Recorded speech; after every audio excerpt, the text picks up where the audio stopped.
The next session at 2:15, even I'm the only one here, we'll get going.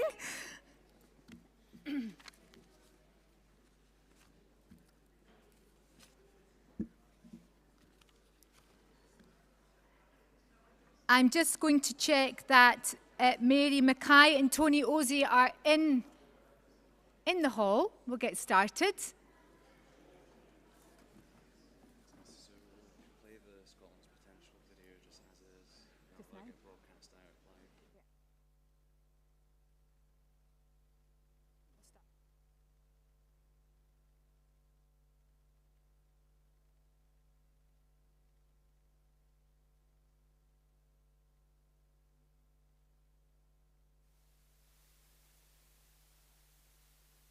Thanks. Yeah, thanks.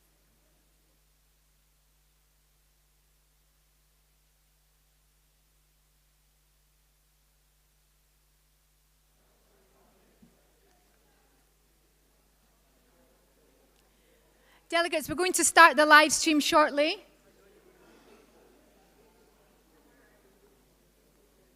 Can I ask before we do that we have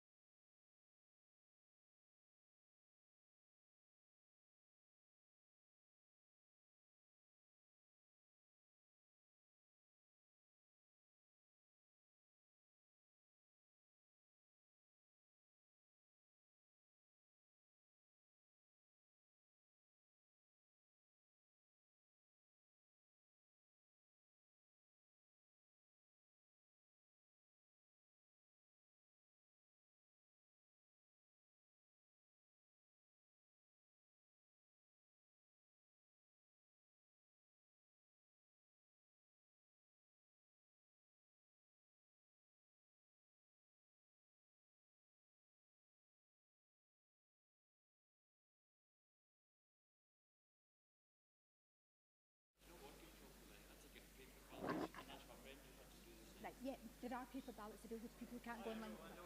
Yeah. I understand. Chris announced that it's not something that I...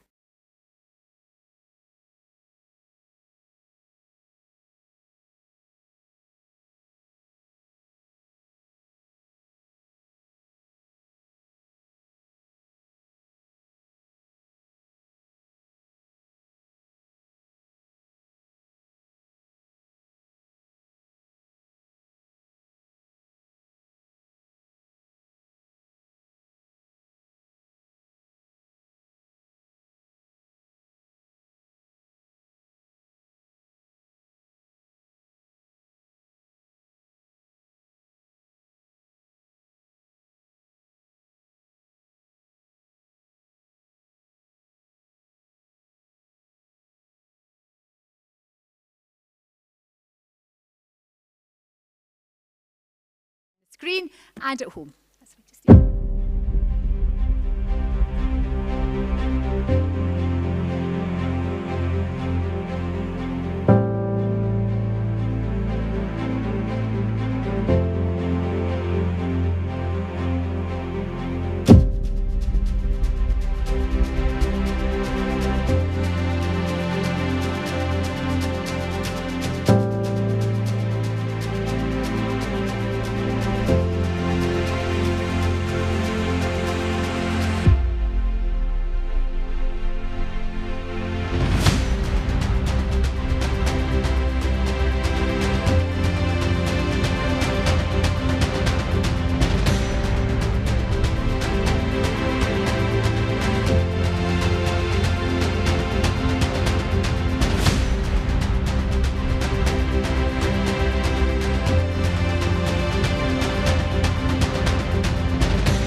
Good afternoon and welcome back, conference. Can I first of all thank Mary Mackay for the gracious way in which she enabled me to bring this motion to the first one in this session as opposed to the previous session.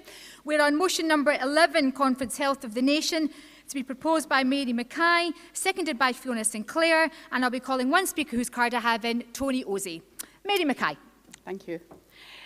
For those people who didn't see the actual proposal, although this is called the health of the nation, it's actually about the health that is poor health that is being suffered as a result of decades of social and economic disadvantage out in our communities. The problem, the issues that are being suffered are the result of poor diets, bad housing, no life chances, an unavailability of work, decent work, and that's coming through in early deaths, in addiction, in it's coming through in addiction and in respiratory infections and other infections that can be alleviated. Now, the SNP have proposed their 5-point plan for families and children. But along with that, they've also made a commitment to resources being better targeted to tackling social deprivation. And that's what this motion is about.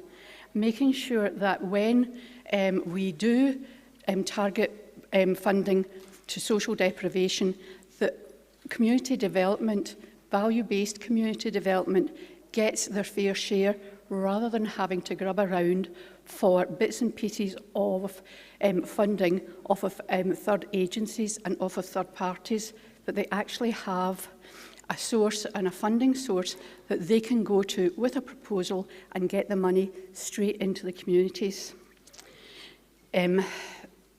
The Scottish Government published their programme for government 2022 to 23, and they called it A Stronger, More Resilient Scotland. In that proposal, there was communities were mentioned 23 times, but at no point did they talk about what the communities wanted. They mentioned that they had had consultations, but for most peoples in very deprived communities, they are so busy just trying to keep body and soul together and keeping a roof above their heads that these consultations are the last thing in their mind. Other people, maybe outside agencies, will come in and give their opinion, and that will be put forward as being the opinions of these communities, and it's not. So what I'm proposing, I say, there's no direct funding to communities, and there's no direct funding to value-based community development. There's no direct funding for community volunteers, community workers, for community-led groups and organisations. And that's wrong. If we want to alleviate a lot of the ill health and early deaths, we have to start working in the communities and with the people that have a long-term commitment to working with the communities, whether that's in a capacity as a practitioner or whether it's a volunteer. Everybody is heading in the same direction and everybody wants the same thing. And there are times when knowledge of your community and the ability to reach out to people rather than having a degree or a diploma is far more valuable than sort of having a sort of MA or a MSc after your name. So I want to, because it's only 5 minutes, I want to give an example. I don't know how many people have heard of Policy in Practice. It's a website. Now, in that website, they have a page which lists all the amounts of outstanding unclaimed pension credit. Now, all the Scottish local authorities are there. The Scottish local authorities have provided the information and the data that goes into it. So in that page, you'll find that there are millions of pounds, millions, that haven't been claimed by pensioners for pension credits. Now, some people may know this and some people may not, but a pension credit is actually a passport benefit or a gateway benefit, which means that it not only gives more actual real funding, real cash to the recipient, but it allows it access to different other services and other funding as of right It does away with means testing benefit. It gives, for instance, free dental care if you can never find a dentist. It gives access to a free TV licence and a host of other benefits that come automatically once this pension credit is taken up. Oh, God. So what I was going to say is that you need community workers to actually access these pensioners. So I would like you to vote for this resolution. It's nothing sort of big, it's nothing far-reaching. We can put the flesh on it if it's accepted. Thank you. Thank you very much indeed, Mary. Can I invite Fiona Sinclair to second the motion, to be followed by Tony Osey to support the motion, and Tony will be our final speaker in this motion.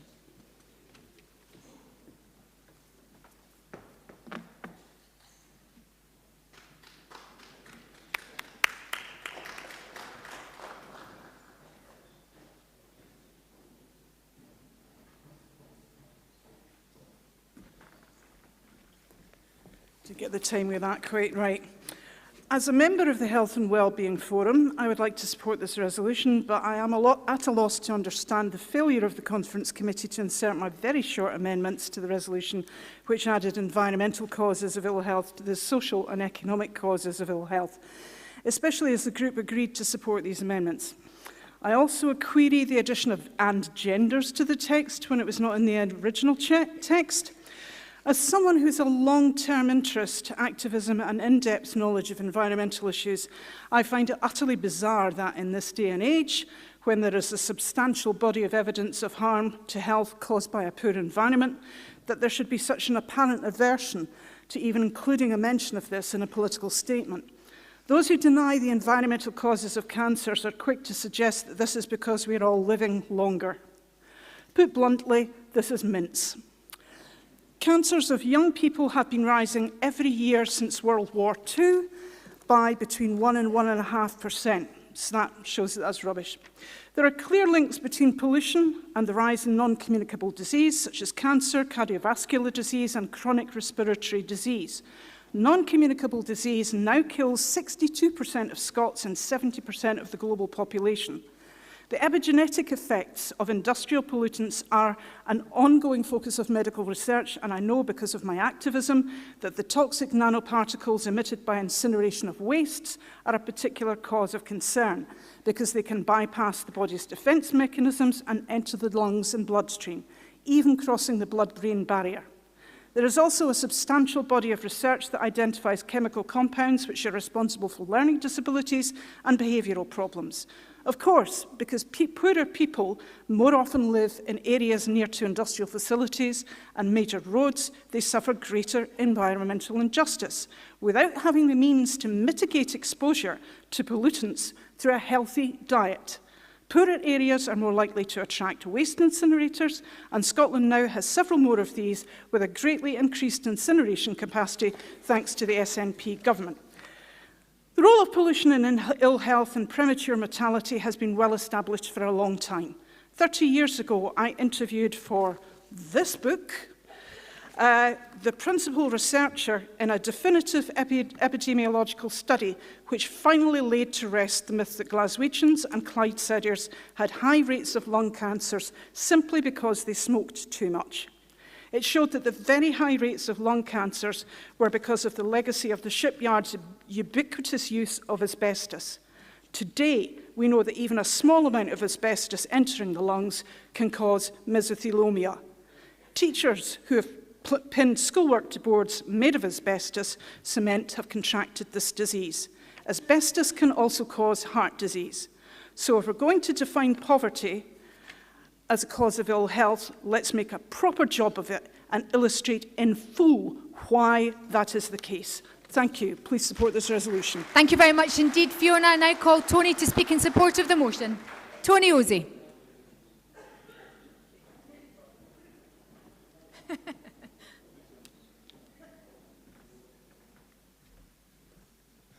Welcome. Good afternoon, conference. Because of the time frame, I'm just going to read my speech straight away. So, we believe good health and healthcare are the key to flourishing society. So we should be concerned about how we're bringing about better health and healthcare for people in Scotland. A health population is one of the nation's most important assets. It is valuable in our own right and also create value for society.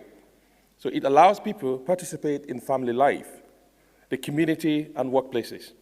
So long-term improvement of life expectancy and mortality in the UK have stalled and fallen behind other high-income countries. So at the same time, the differences between the health of the people living in best and worst off community is widening. So for example, persistent inequality in health outcome, chronic underfunding of health and social care, and lower levels of doctors and nurses. So action is needed across the whole of our government to address these trends. Investment needs to be directly towards areas of public spending and create the right conditions for people to lead healthy lives. Strong measures are needed to ensure that our government is held to account for the health of the population. These should include adopting legislative framework to encourage long-term actions against government to promote good health. And it should include establishing an independent body to track and analyze the trends in mortality and morbidity. Similarly, the ways success is measured naturally need to change, moving by GDP to evaluate policies on the basis of health and well-being as a primary measure of successful government. We all love the NHS, our dearest nation institution, but health services as we know them are under the threat.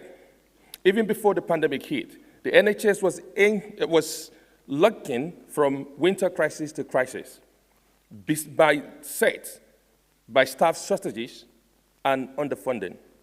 The experience of COVID exposed fragile of our health services, yet we're deeply dedicated to people, our deeply dedicated people who work within the care. So the pressure on NHS are widely recognized, and health inequalities are growing and continue to blunt the life changes of too many. Increasing numbers of people experience so-called lifestyle-related poor health, such as obesity and diabetes.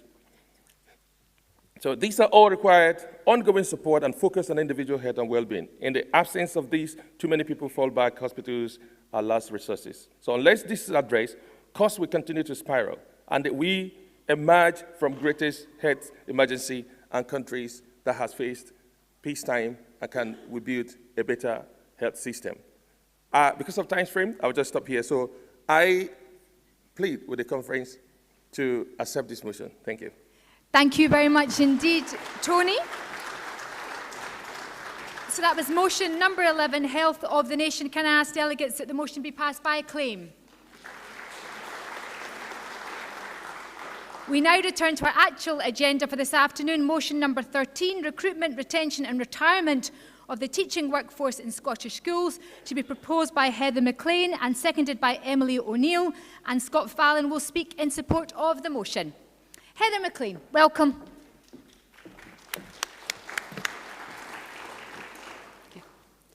Good afternoon, conference. Education is always a hot topic at the best of times, with all the different political parties giving their tuppence worth and promising the earth, moon and stars, but never getting to the nub of the problems. But does anyone ever ask the very people who know most about education what is actually needed in Scottish schools? Does anyone ever actually ask the teachers? There is no one on the Scottish Government's Teacher Workforce Planning Advisory Group who is currently an actual chalk-faced teacher, and that needs to change. We have too many teaching graduates in primary schools and not enough permanent posts for them. Unis are taking on far too many students. Universities are businesses and get student fees from the Scottish Government, so why wouldn't they recruit as many students as they can? Political parties are somehow under the impression that there's a shortage of teachers. I seem to remember last year Ross Greer making the outrageous promise that the Greens would recruit an extra 5,000 teachers if elected. This shows a complete lack of understanding and ignorance of the actual problem. Far from recruiting 5,000 extra teachers, we need to find permanent full-time jobs for the 3,000 unemployed teachers on what amounts to 0 hours contracts, who are presently on the supply pool of local authorities across the country. You heard it, 0 hours contracts. These teachers have no fixed-term contracts and depend on ad hoc phone calls offering work. In Renfrewshire, for example, 30% of the teaching force is on 0 hour contracts. A Facebook group has teacher members looking to exit the profession because they can't get permanent work. 2,800 members were added in 1 month. 44% of new graduates do not continue their General Teaching Council Scotland registration after the first year. And when asked why they're leaving the profession, the answer is a lot can't get jobs. This represents a loss of investment to the government for training and payment for the first year of teaching of £23 million.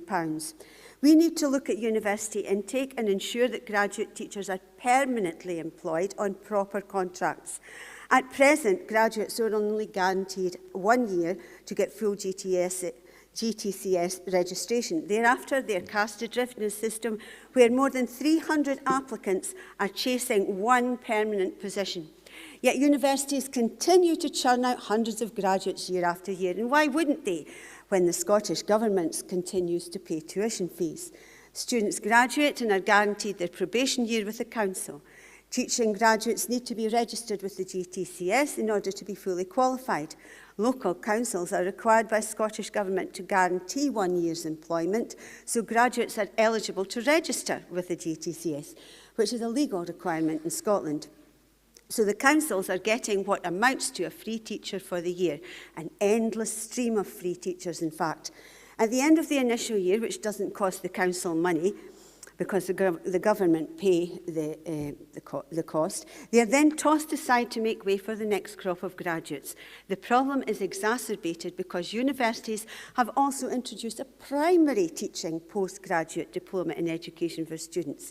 In essence, someone could graduate, for instance, in astronomy and marine biology or any obscure subject and do a postgraduate degree in education with only 2 teaching practices and be on a level footing for that first year's probation with a master's in education graduate who has studied primary education for 4 years and had all the teaching practice experience that goes with it.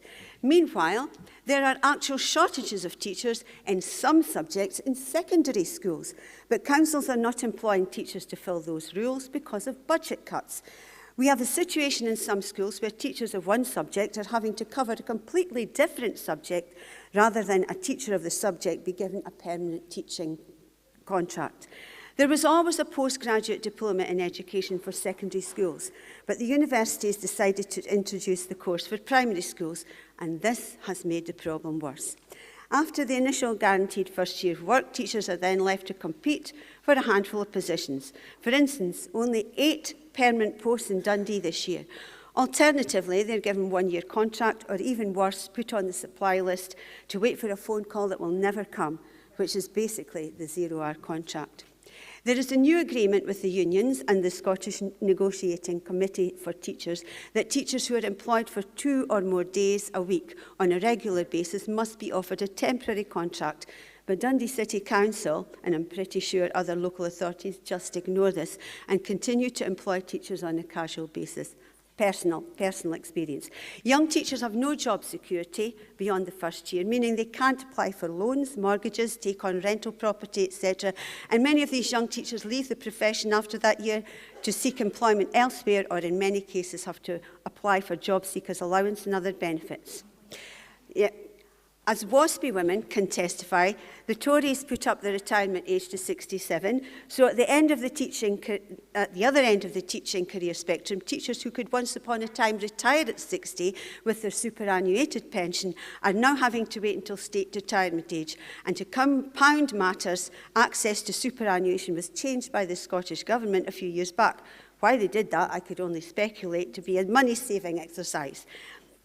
you see where this is going. We've got a logjam. There's a major shift towards postgraduate students entering the primary section, leading to a surplus of primary teachers. We need to suspend this for the primary sector.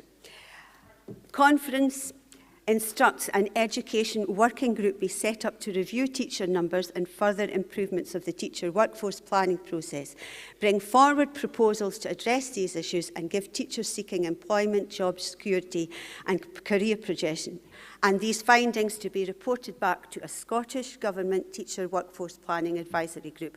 We were talking about advisory groups and working groups before this morning. I'm proposing a working group on this. Thank you. Thank you very much indeed, Heather. I now call Emily O'Neill to second the motion. You have 3 minutes, to be followed by Scott Fallon. Thank you. Scott will be our final speaker. Hello. Welcome. Okay, thank you. Good afternoon, conference. This is my very first time speaking at a conference. Yeah. And teaching isn't just my profession, it's actually been my passion. Like Heather, I've been a teacher for over 44 years. I come from a working class background. I was the first person in my entire family to graduate as a primary teacher, even to graduate, and I'll never forget the look of pride on my family's faces. I retired early as a head teacher, but due to personal circumstances, I had no alternative but to return to the classroom. I then became another statistic working on a 0 hours contract, then being given 2 one-year temporary contracts as the COVID recovery teacher, and even caught COVID. Even as a highly skilled, experienced teacher, I've had to undergo the yearly process of completing a complicated application form, then an interview, not knowing if I had a job after the summer holidays. I see advertisements saying that there is a shortage of teachers and that training to become a teacher guarantees you a job. Well, I can assure you there is no shortage.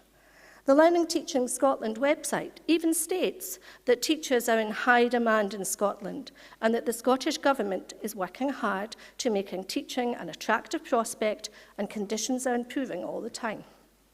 Really? A job's guaranteed, that's true.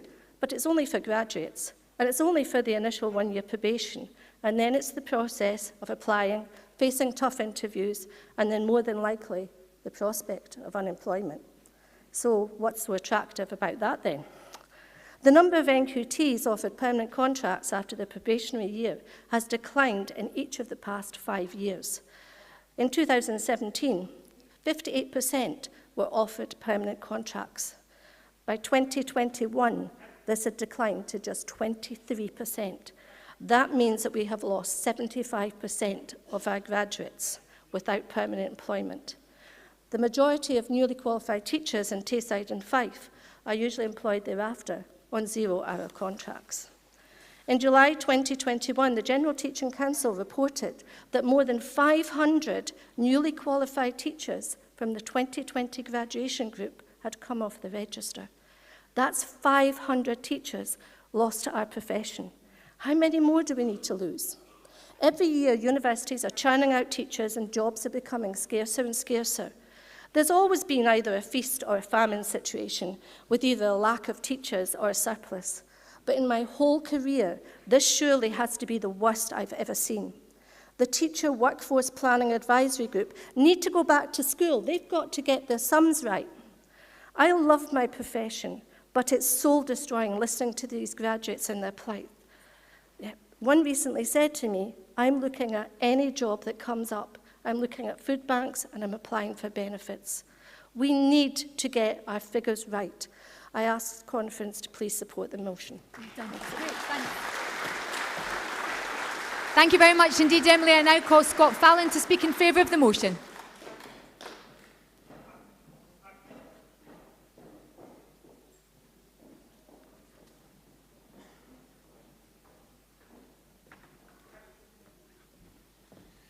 Hello, conference. So I'm very cautious, obviously, with time, so I'll keep this like Robert Reid. It'll be short and sweet. So I myself, I'm not a teacher. However, I do have several friends who are, some who have managed to find work, others who are sadly, as I say right now, are still unemployed, actually. One of them, unfortunately, went through his degree and whatnot, got all that, done his year for his kind of his free hit, if you like, for the year in school, and then was left with nothing. And I mean, he was applying for everything. I think he even applied for a job in Hoyk. He was just desperate to try and get, I say maybe out of Falkirk, I don't know, but he was trying everything. For him, luckily, he was able to find TEFL, which is Teaching English as a Foreign Language. Now, that's great if you're willing to move abroad. And of course, that's a difficult thing to do because if you're in Falkirk and you've maybe got your friends and family and you're maybe having to completely relocate everything, obviously relationships can be different with that. So he got it, and that's great. But I've also got friends who are on benefits just now and are incredibly intelligent people. Guys who are working in call centres, not that there's anything wrong with that at all. But it's not what they studied for. It's not what they're good at. Well, they might be good at it, actually, I don't know. But it's not what they should be doing. So, conference, I'd please ask you to support this motion. Thank you. Thank you very much indeed, Scott. With apologies to the good people of Hoyk. It's a lovely place. It's a lovely place. He didn't really mean it, those watching. I like it. Now, can I ask, there's no cards in against, can I ask conference that the motion be passed by acclaim? Thank you. We now move to motion number 14. It's Scotland's windfall tax to be proposed by David Maitland and seconded by Lee Wilson. Welcome, David, and Lee, can I ask you to make your way to the front? Thank you.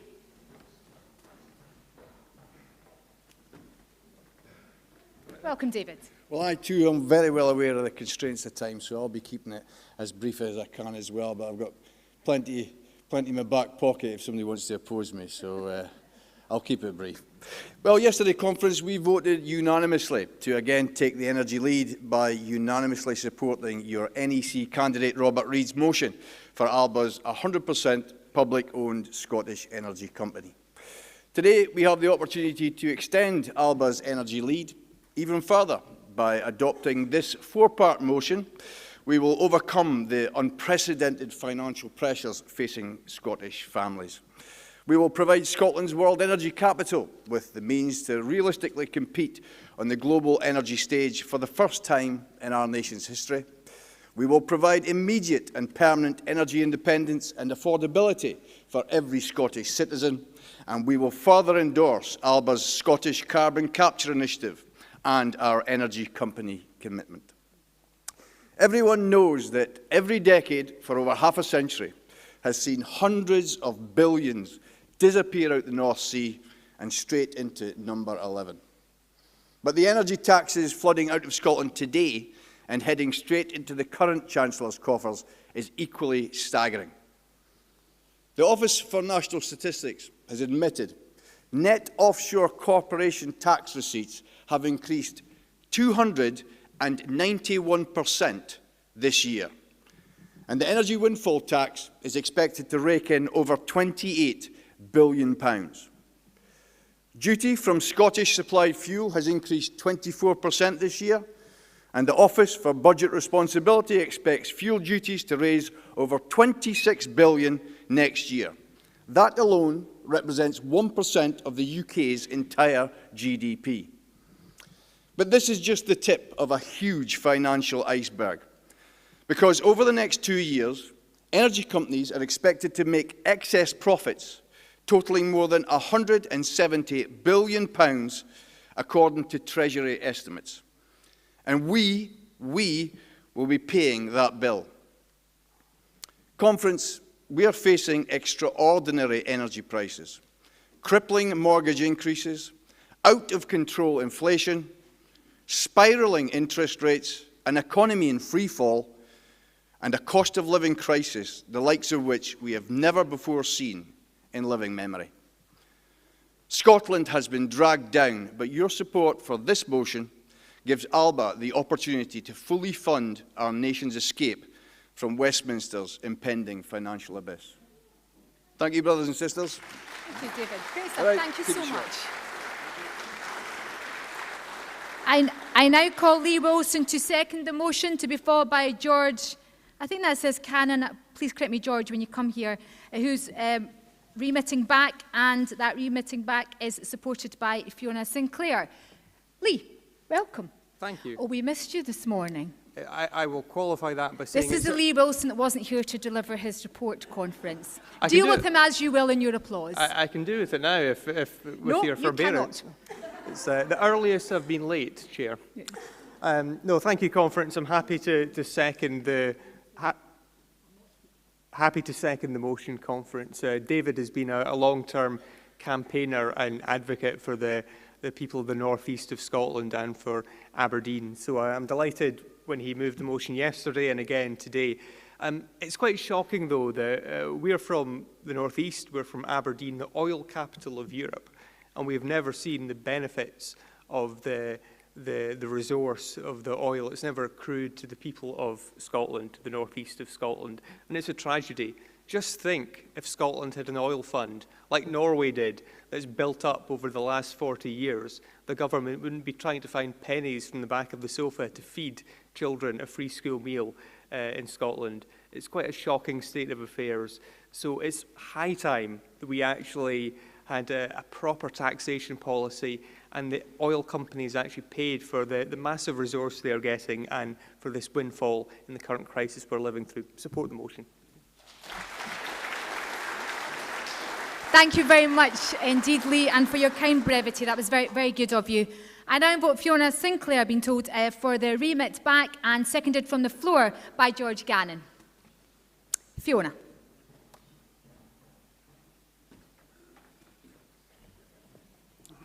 This resolution is a perfect illustration of why 5-minute speeches at conference are a poor substitute for democratic policy preparation over a period of time, using the modern technology that most of us have at our disposal. It's a sleek resolution that sneaks in some damaging political commitments within hyperbolic language. It includes carbon capture and storage and a commitment to the permanent use of hydrocarbons as a source of energy. Don't let the use of the word organic fool you, because in the context of chemistry, organic means hydrocarbons. So even as the nations of the world sign up to phasing out hydrocarbons from our energy mix, the Alba Party will be signing up to, and I quote from the actions outlined in this resolution, immediate emergency increase in North Sea gas output along with permanent increased production and supply of all Scotland's energy resources. Really? Not just getting ripped off that bit more by the oil industry and the Westminster Exchequer, but overriding climate change commitments and keeping the nuclear option. Briefly, why on earth would this party commit itself to this, let alone to Action 2, which commits us to investment in the oil sector? At this point in time, that is not a great idea, as the sector is heavily indebted, and the risks of getting stuck with stranded assets are very real.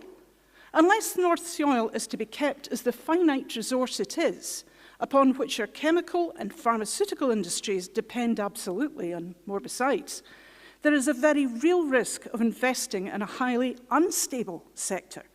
At the end of the day, the Alba Party has already made clear its commitment to a windfall tax on the oil companies we saw in the video this morning with Neil Hanvey. So we don't need this resolution. The need to do all in our power to prevent runaway climate change is a much better call on our financial resources right now, as are measures to protect countries most vulnerable to climate change. And that brings me to carbon capture and storage. Robin McAlpine has rightly excoriated this technological trickery. Given the climate emergency, I would be the first person to accept it if it was in any way a feasible solution, but it's not.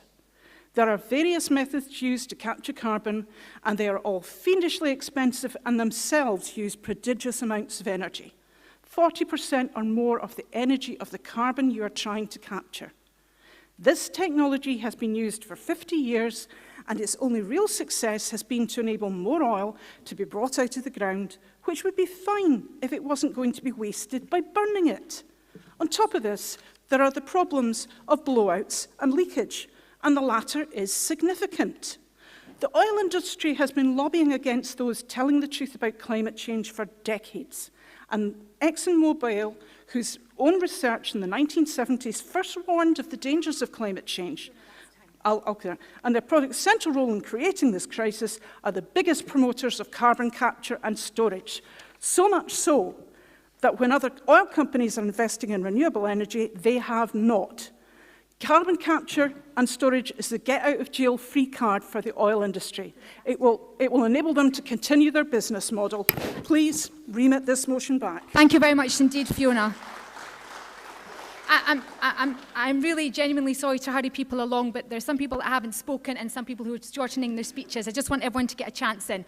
Now, proposer of the motion, you have an opportunity to sum up. David Maitland. You have 2 minutes. No. They seconded from the floor very kindly. Thank you, David. Thanks for your patience. Wasn't quite ready there. I was expecting someone else to speak. Conference, this is not a climate debate. This is an economic debate. Our families are facing fuel poverty and genuine financial hardship. We can have this climate debate at any time, and let's do that. But right now, we can have a debate about climate, but we have to face the financial hardships and overcome those for our Scottish families. We have no option. We're facing it right now. A future climate debate I would very much welcome, but let's not be digressed from what's facing our families here in Scotland today. We also have to do things like retrain our workforce. The SNP want to put 100,000 qualified, experienced people on the scrap heap, but we have a plan to retrain and re-employ that workforce. We're the only people that have that. So if we need to have a debate, let's do it. But let's not put at risk those families and those people who are right now facing hardships like we've never seen before. We're the only political party with a plan to overcome that. So let's use that opportunity by supporting this motion. There are 4 parts to this motion. There's one in particular that is being objected to here this afternoon, and that is opening the taps. Well, we supported that back in March. Give credit where credit's due. Truss listened to us, and she has partially opened the taps to overcome the fuel crisis that we're facing this year. However, it's not enough. It's not enough so that people in Scotland can actually pay their bills. They have a choice between heating and eating. We have the answers to solve that. Conference, let's not be distracted by a climate debate. This is a financial motion. It's nothing to do with the climate debate. If those wanting to remit this back want to have that debate, let's do it. But let's not use that to stymie what is a fantastic motion that answers so many questions and solves so many problems for Scottish families this year. The lights are going out. Alba can keep them on. Thank you, Conference. Thank you very much indeed, David. We will now put the matter to the vote. This is motion number 14. It's Scotland's windfall tax. We'll first vote on the remit back. All those in favour of the remit back, please use your cards. All those against? Thank you. The remit back falls. All those in favour of the motion? All against? Motion passes overwhelmingly. Thank you very much indeed, Conference. We now move to motion number 15, the hemp industry, proposed by Denise Somerville and seconded by John Caddis. We have no other cards in. They will be our sole speakers. Welcome, Denise. Thank you, Gaz. Good afternoon, Conference, and thank you to the Conference Committee for this opportunity to talk about the most versatile plant on this planet and why it would help an independent Scotland. This is a vision that I have been manifesting for many years, with Scotland and our people at the heart of a new economic boom on the world stage of hemp growth, manufacturing and production. Over the last century, hemp has been illegal in Scotland and many places across the globe. It has been stigmatised with propaganda to believe that it is a dangerous drug, when in fact this could not be further from the truth. There is an estimated 25 to 50,000 commercial uses, and most importantly, it reduces the greenhouse effect, which is slowly killing our planet. Until just over 100 years ago, almost all the world's Bibles, maps, sails, clothes and books were all made out of hemp. Its uses can be traced back to years before Christ, and much of the world's population has survived eating a porridge called gruel, as we all know. I won't go on listing all the uses, we would need a whole conference for that. However, I have picked out a few which will have an enormous potential to help the health and the wealth of the nation without using our valuable resources we have. Traditionally, hemp has been a part of the Scottish industry. Records from the ONS has recorded that Dumfriesshire and other areas such as Fife and Angus have grown small amounts of hemp within their local parishes. Why can't this be a vision for our country as an independent nation? There is not just an economic benefit to be gained for the farmers, producers, manufacturers and the many other people involved in the sales department selling the products which are produced. There is huge environmental benefits due to the plant's ability for carbon sequestration, contributing to a greater biodiversity, land recovery and remediation. Potentially, hemp can play a key role in the expansion and development of an environmentally low-carbon industrial revolution, bringing with it the economic boost to agriculture in Scotland and growing job opportunities across the supply chain. This brings me to the first product, which is paper. Thomas Jefferson drafted the United States Declaration of Independence in hemp paper itself, and he also grew it. Sorry, missing that bit out because of time. Hemp can be harvested in 3 to 6 months as compared to 30 or more years for trees. It can produce double or more the fibre as wood chippings and requires no dangerous chemicals in the paper pulping process. Since hemp has a low lignin content compared to wood, it can be turned to pulp faster and easier, and this naturally bright pulp does not need chlorine bleaching, which is used in traditional paper mills and releases a toxic substance called dioxin into the environment. The quality of paper obtained from hemp is more durable and does not lose its colour even after many years, and its paper can be recycled 7 to 8 times. This reduces air pollution and health hazards to human and animal life in our independent nation. Following this, I'm going to ask everybody in their mind to build a new housing estate made from hemp all up and down our country. From the foundations, the piping, the installations, the bricks, the glass, and I would even go as far to say as energy to heat and power these homes. Hemp is for replacing wooden materials as it can be pressed into a variety of forms. It can be used to make furniture and beams, being stronger and more flexible than timber, as well as more financially and environmentally beneficial. In the North East, a new sustainable housing project with 2 houses as far as a prototype has been made by an English company, may I add. This is a step in the right direction, using hemp fibre for the installation in hempcrete. This is an advantage because hemp has a carbon negative profile, which acts to reduce the greenhouse gases in the atmosphere by absorbing and trapping the CO2 within the hemp-built walls. And again, as a crop, hemp's fast cultivation cycle makes it much more sustainable material than traditional materials. Okay for time. A quote from Henry Ford, who swore by the plant and produced a prototype car that showed an enormous potential for hemp used in combination with innovative technology. Why use up the forest, which is centuries in the making, and the mines which require ages to lay down, if we can get the equivalent of forest and mineral products in the annual growth of hemp fields? The car body was made up from a plastic composite which consisted of 70% hemp fibres mixed with straw and thistle.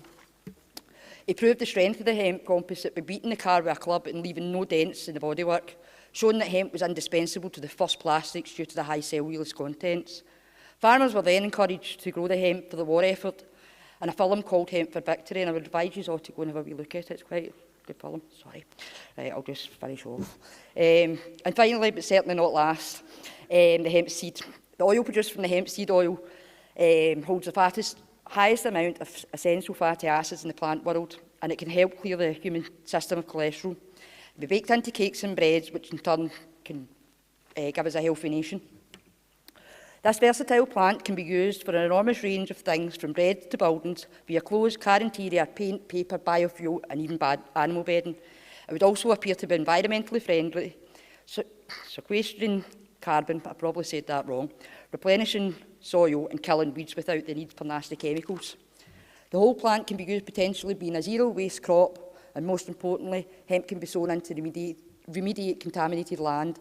It seems almost too good to be true, and of course begs the question of why it's not been widely cultivated in Scotland before now. Thank you, Conference. Please pass this motion. Thank you very much indeed, Denise. I now welcome John Caddis to second the motion.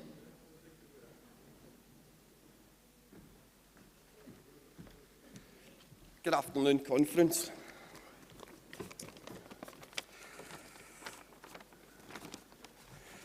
When I joined Alba in March last year and I read the party manifesto for the first time, I was immediately struck by its clear statement of intent to transform Scotland for the better by advocating bold and innovative measures to improve the lives of ordinary Scots. Among the pledges were good jobs, a wage on which you can live well, decent homes, an end to poverty. To these ends, we must leave no stone unturned, or dare I say, no seed unplanted. In Alba, I believe we have not only the determination and the will to make such ambitions become a reality, but also the policies. I believe that Alba should support the development of the Scottish hemp industry and advocate for the necessary support which is required to make it flourish.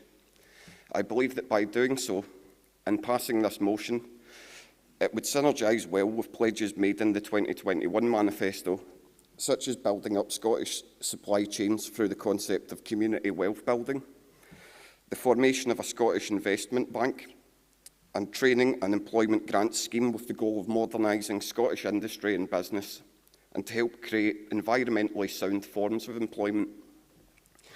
An assessment of the challenges and opportunities faced by the Scottish hemp sector was published this week by the University of Aberdeen's Rowett Institute and Scotland's Rural College, in association with various other organisations.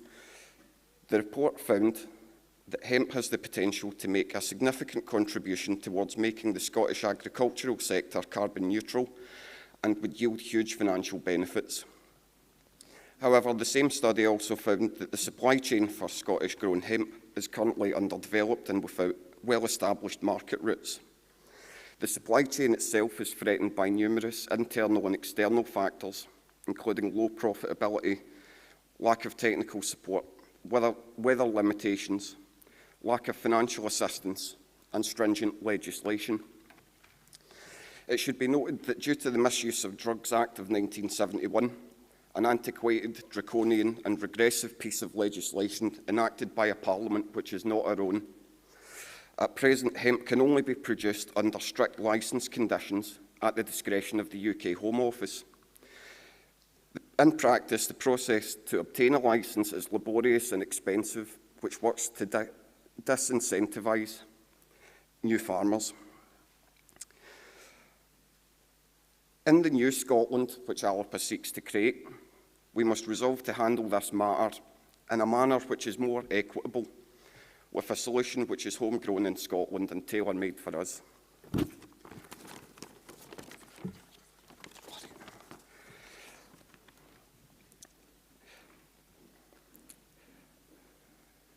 By supporting this motion, we would literally be going back to our roots, and we have the chance to do so in a way which is environmentally ethical, sustainable, and with the ability to provide enormous benefits to the people of this nation and contribute to its prosperity.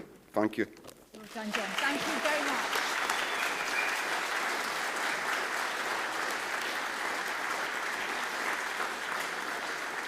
Thank you to Denise and John. A really important motion and beautifully articulated. Can I ask that the motion be passed by acclaim?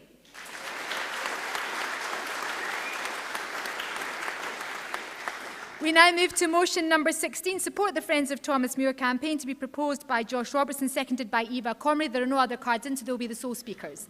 Welcome, Josh.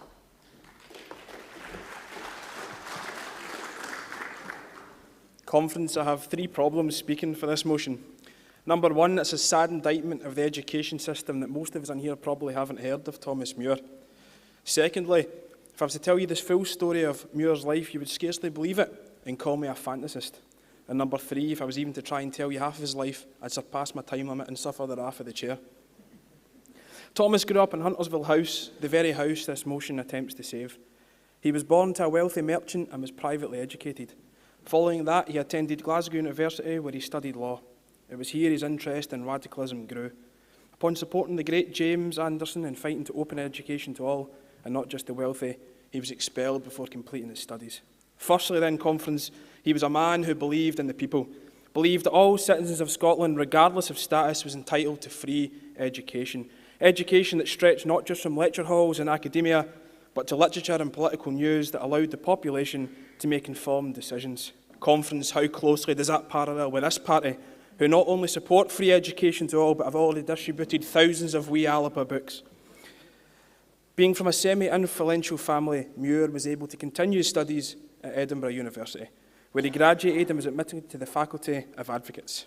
Muir quickly gained a reputation as a formidable advocate and raised eyebrows by offering his services for free of charge to those unable to afford the extortionate fees others charged. His status was further enhanced when he defended his local congregation's right to select their own minister rather than having one imposed by the rich local landowners and coal barons.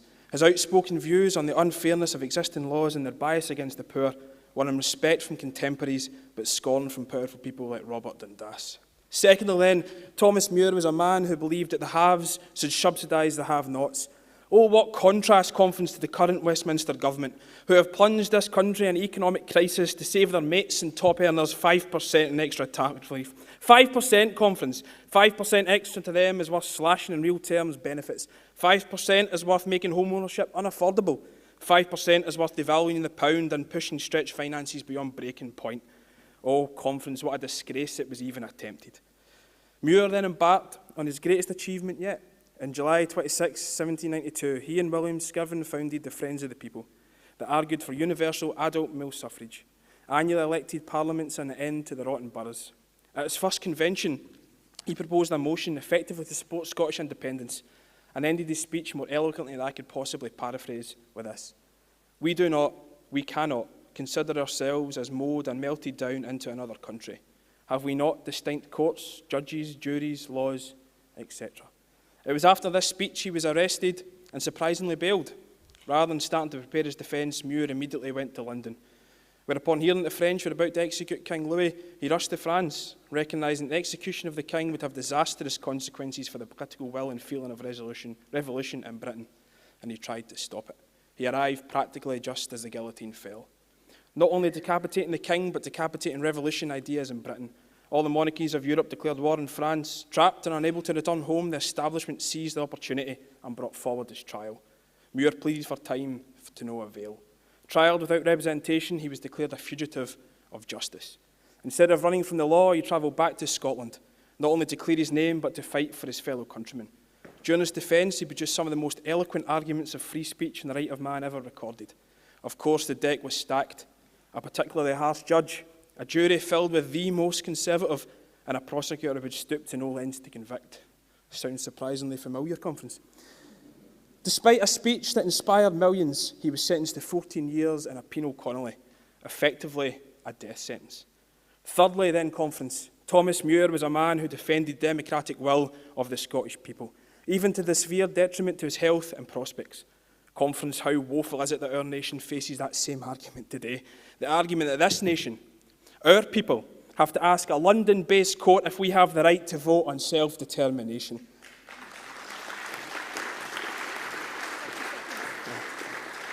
As I expected, I was going to be cut off by the chair, so I'll finish with Thomas Muir's famous last words, which were this: "We have achieved a great duty in these critical times. After the destruction of so many years, we have been the first to revive the spirit of our country and give it a national existence." Conference, we are the grassroots. We are the independence activists. We will, after the destruction of so many years, revive the spirit of our country and deliver our national existence. Conference, I urge you to support the motion and recognise this pillar of Scottish democracy. Thank you. Thank you very much indeed, Josh. I now invite Eva Cormie to second the motion. Thank you, Chair. Conference, I'd just like to say very quickly that Scotland has a proud history of lawyers who have fought on the right side, and so I would like to remind you of the names of some of those who shared some of the views of the great Thomas Muir, and they are the late John Smith, Donald Dewar, Charles Kennedy, and our own Neil McCormick and Willie McRae, and our own Winnie Ewing, and our current First Minister, Ms Sturgeon, and our sometime friend and sometime colleague, Murdo Fraser, all of whom were or are qualified in law. So I would like to hope that our First Minister and Murdo Fraser are watching and are available and willing to promote the second part of the motion and enable a plaque to Thomas Muir to be installed at Holyrood without delay. I second the motion with pride. Thank you very much indeed, Eva. So that's motion number 16, support the Friends of Thomas Muir campaign. Can I ask conference if the motion is passed by acclaim? We now move to the final motion on the agenda before we hear one quick topical resolution and we move to our rally speakers, all of whom are here. Motion 17, ban single-use electronic devices, to be proposed by Kevan Shaw and seconded by Anna Carroll. They will be our sole speakers. Thank you, Kevan. Good afternoon, folks. This is last formal motion, and this is not a comedy item at the end of the 6 o'clock news. Why am I bringing the motion? Two things. We've made it very clear this is a political party with intent to be a proper political party, not a single-issue one. We know that single-issue parties do not fare well in UK politics or even Scottish politics. With a view to that, I wanted to bring something that was new to the table. Another thing we have in Scotland right now is we used to have a Green Party, but it now seems to have gone kind of pink and blue and white, much more interested in trans issues than in green issues. So, the substance of the motion. We are seeing increasing numbers of single-use products with batteries in them. So let's see what I can find. Electric toothbrush, single use? Really? It's got a battery in it. It's got a motor in it. It's got various other things in it. We have, probably one of the worst ones, a single-use vape stick. Now, these actually contain lithium batteries. And the size of the lithium battery in this is 550 milliamps. It's the same sort of size as you have in the cheapest of your phone rechargers. This is single use, nothing you can do with it other than throw it away. And it says it's a throwaway thing. So what are you going to do with it? Throw it away. These, which you might have come across before.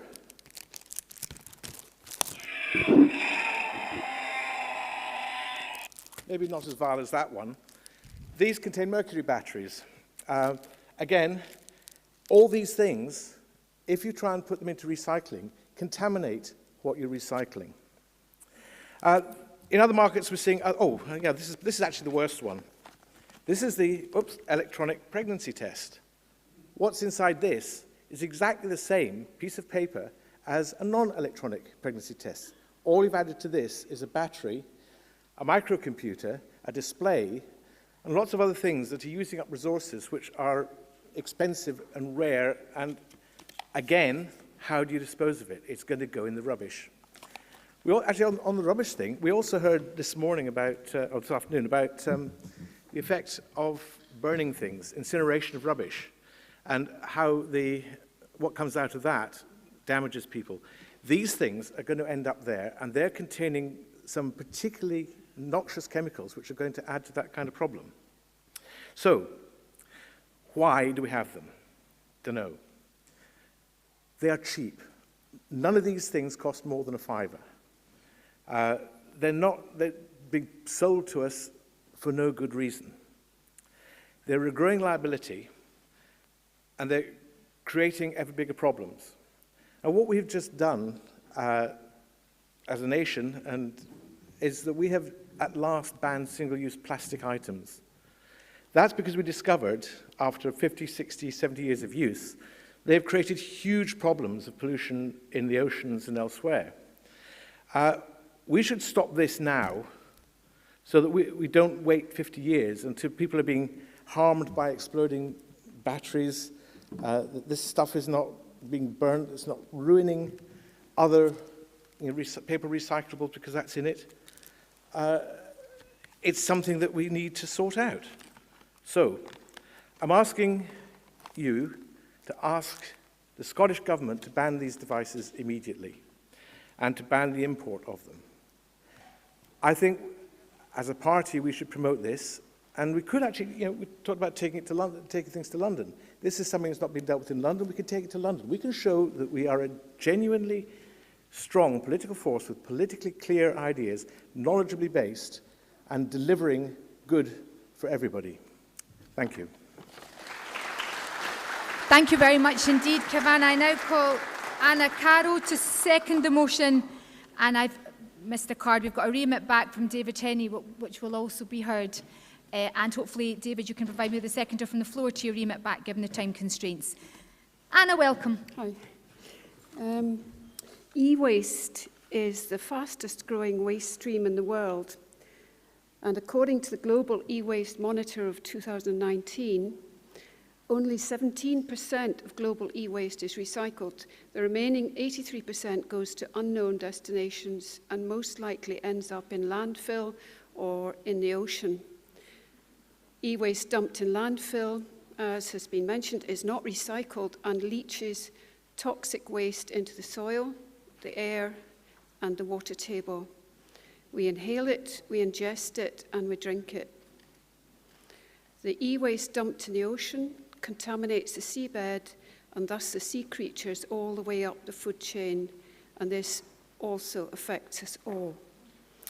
In conclusion, any one of these non-recyclable products adds to the toxic soup in which we all live, and I urge you to back Kevin's motion.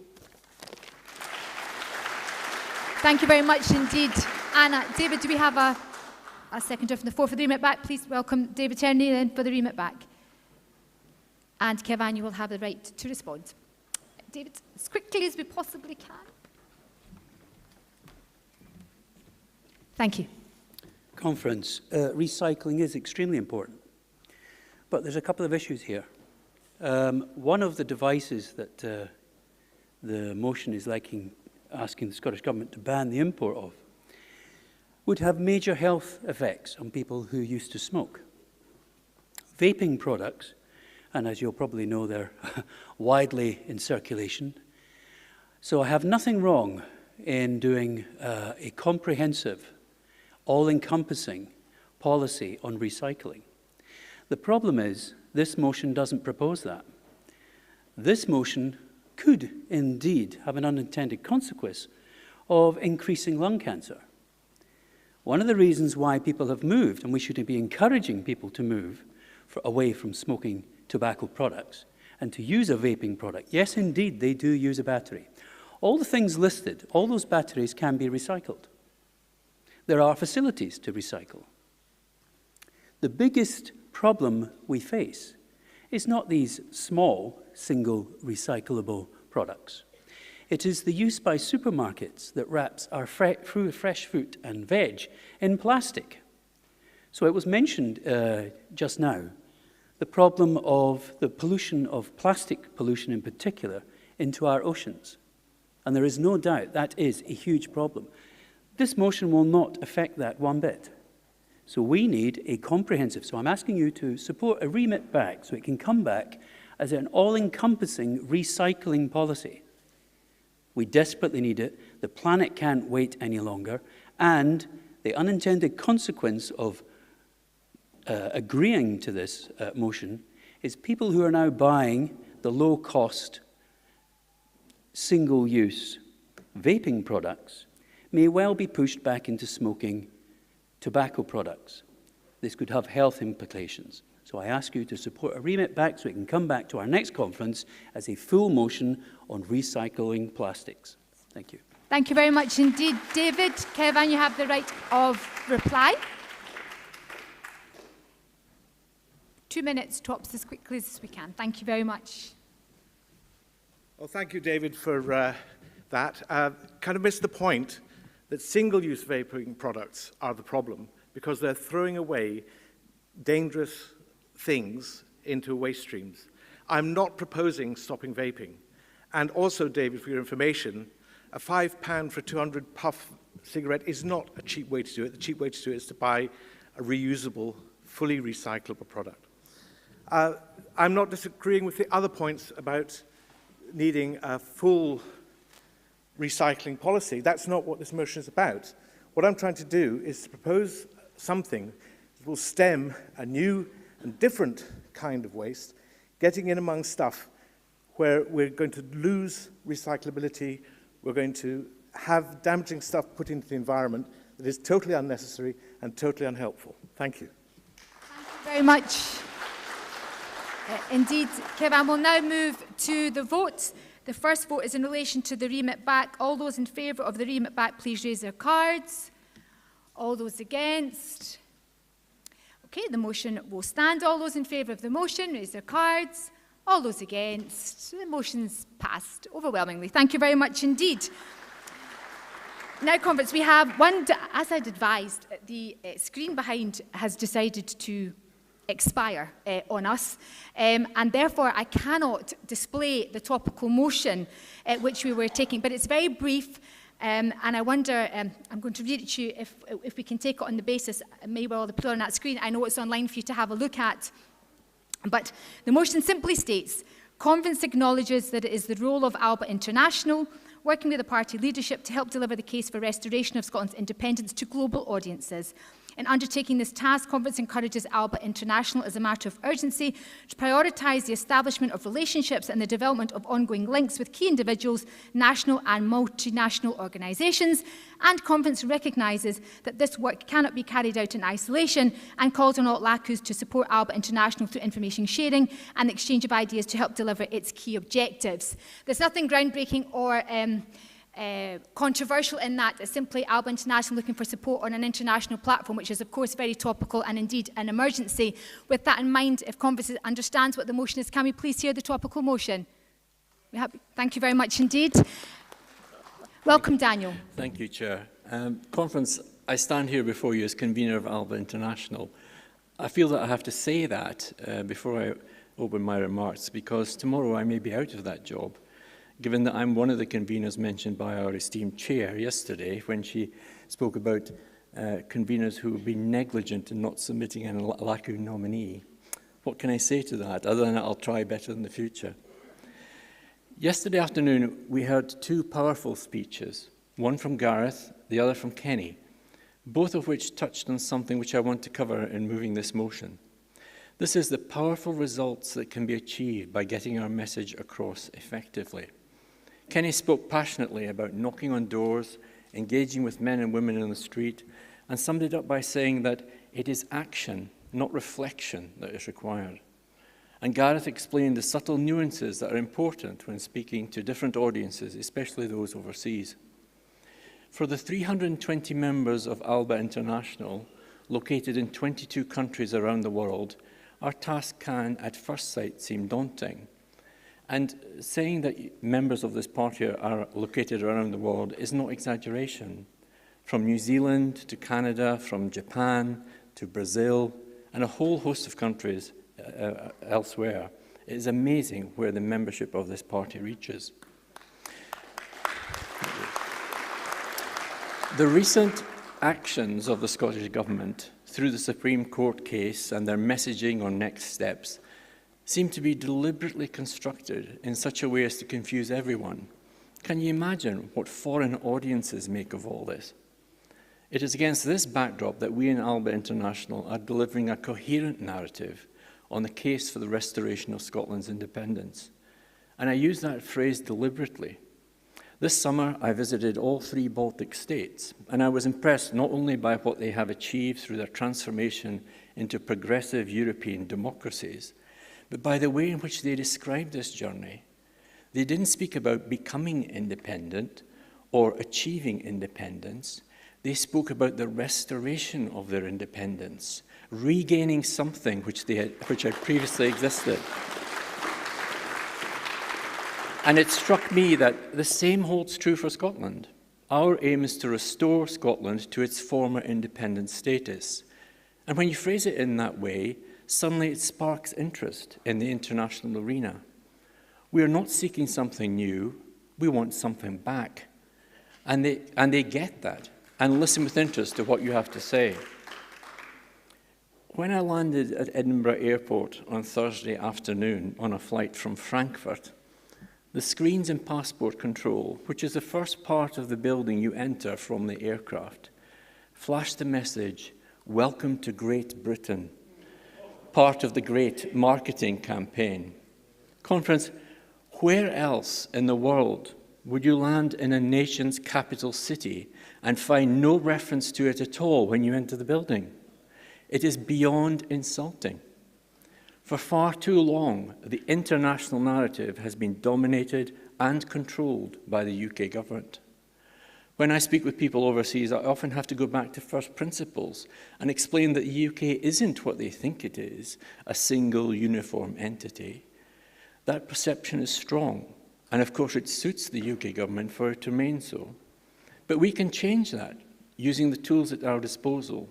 We just need to get a bit better at it. The international community needs to hear the truth. And the challenge for us in Alba International, indeed for the party as a whole, is to concentrate all our efforts in getting our message out there. We know that there is interest and support. We need to tap into that and develop it into a resource for the future.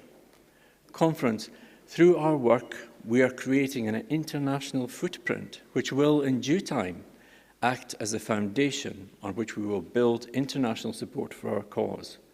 But to achieve this, we cannot work in isolation. We need you with us. So I would ask for your help with this work. Please support the motion. Thank you. Thank you very much indeed, Daniel. I now call Maggie Chetty, also from Alba International, to second the motion.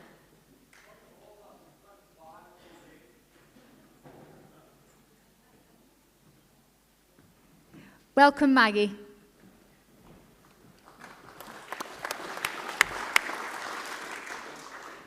Comrades and friends, I am the Vice Convener of the Alba International Branch. I wish to second the resolution by Daniel on the issue of international recognition of Scotland's ancient nation and sovereignty. Many of us have kith and kin across the world who have an affection for Scottish culture and history. Many of them are in Scottish historical or cultural associations. It's important for us that we have their support, but it is equally important we make sure that our overseas friends and family have an understanding of the politics of now and the uphill battle we are facing. And this morning we had a wonderful example of that with Dr. Andrew Docherty, talking about his cousin in Carolina, hearing about Kenny and Neil coming out of Parliament and the battle that we face there.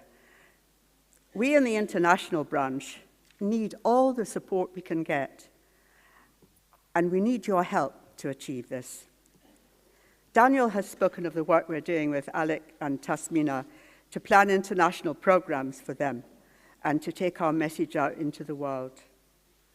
Craig Murray, Alf Baird, and the wonderful Sarah Selliers have been urging us to consider our campaigning in a more international context with the International Court of Justice and the United Nations Committee of Decolonisation.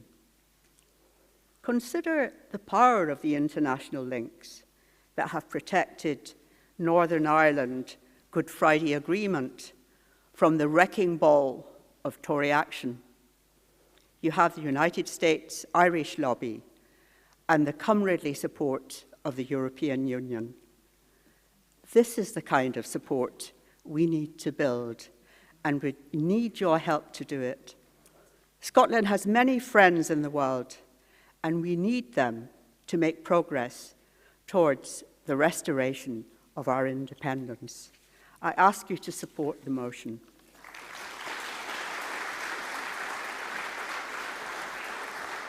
Thank you very much indeed, Maggie. Can I ask that the topical emergency motion on cooperation with International Alba is passed by acclaim?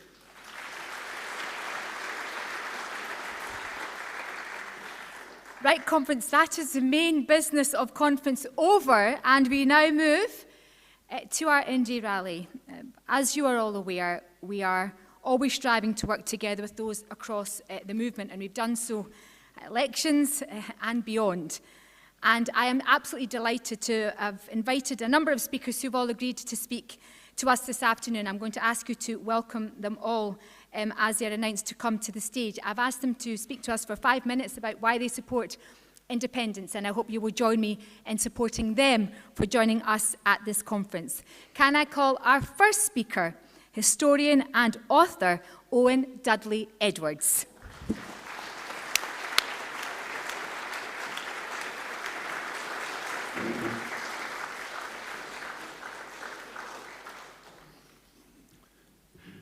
Conference, this is a great honour, which I certainly don't deserve. I am with you today partly because I've just finished publishing a book which has an introduction from Alex Salmond, which I'm very proud of, on personal, ideological, and historical terms. I want to say that I got involved in writing about nationalism. The book is called Our Nations and Nationalisms, because I was aware of the fact that Scotland was always being condemned for having nationalist movements. The Scots wanted to be independent and expressed it in various ways with growing degrees of uniformity. And we were constantly being told that this was very selfish, nationalism was a bad thing, and look at the dreadful people who'd been nationalists. Well, I chased the subject back to before the dawn of history. I assure you the book isn't that long, but was able to see how nationalism had existed in various forms. Some of you at school might have run across Virgil's Aeneid. Well, that's really a nationalist tract for Caesar Augustus. It's actually a kind of extremely imperious nationalism. But of course, the first major document from a people's representatives stating that they wanted independence is the Declaration of Arbroath in 1320. Now, there have been all too many silly historians who have said, oh, well, this was only propaganda for Robert Bruce. It is a document in which there is great admiration for Robert Bruce, and they're telling that to the Pope and the world. But they're also saying that if Robert Bruce takes a position, puts Scotland in a position inferior to England, then we will repudiate him and take on another leader.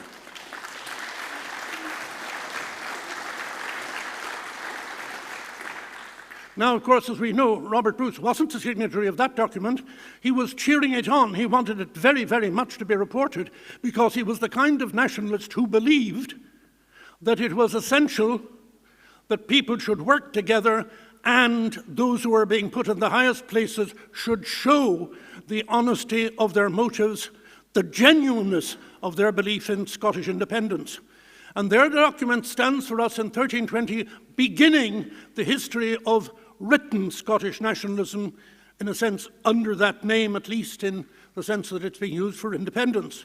Right, so we come to the present day where, after long and complicated discussions, we discover that there are nationalisms all over the UK and all over so many other places, and that in London, at the present time, two political parties are reducing government, its intentions, and its expressions of doctrine, belief, honesty, etc., to a complete shambles. That you're simply finding naked nationalism on the part of the government in power in London. I can assure you on English nationalism, even more in home counties nationalism.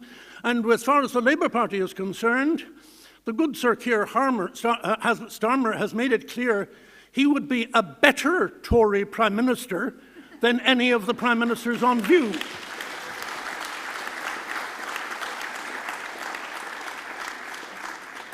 Above all, they express this English home counties nationalism by saying that they themselves, while trying to gouge each other's brains, if any, out, that they are utterly and completely unified in union to make sure that under no circumstances should Scotland have the opportunity of voting again on whether it wants to be independent, especially after the country has been betrayed, dishonoured, and bankrupted by Brexit and all that has followed it.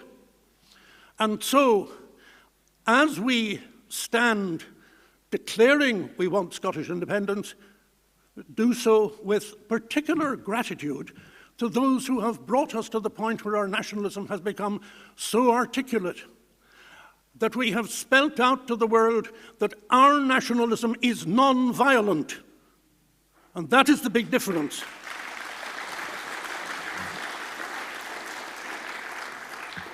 Other nationalisms cannot get away from a violent nationalism. Above all, a violent nationalism which wants to use trident and the like of it to wipe out as much of the human race as possible to show how great they are.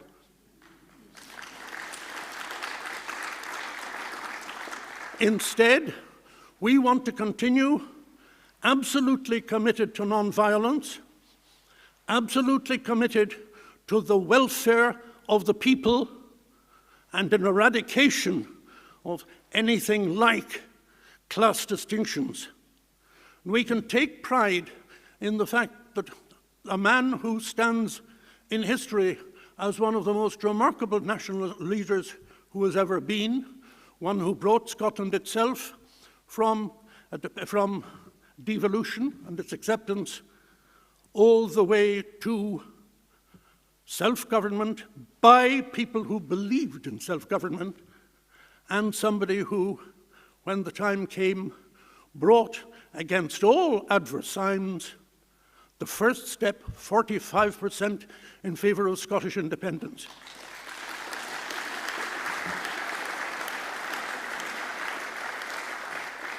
Now, this man takes his place in history among so many great nationalists. The Irish leader Daniel O'Connell, absolutely ferociously against violence, but all in favour of Catholic emancipation, Jewish emancipation, and the eradication of slavery all over the world. That was the kind of nationalism that Scotland stands for, a nationalism which wants to liberate the rest of the world instead of being bogged down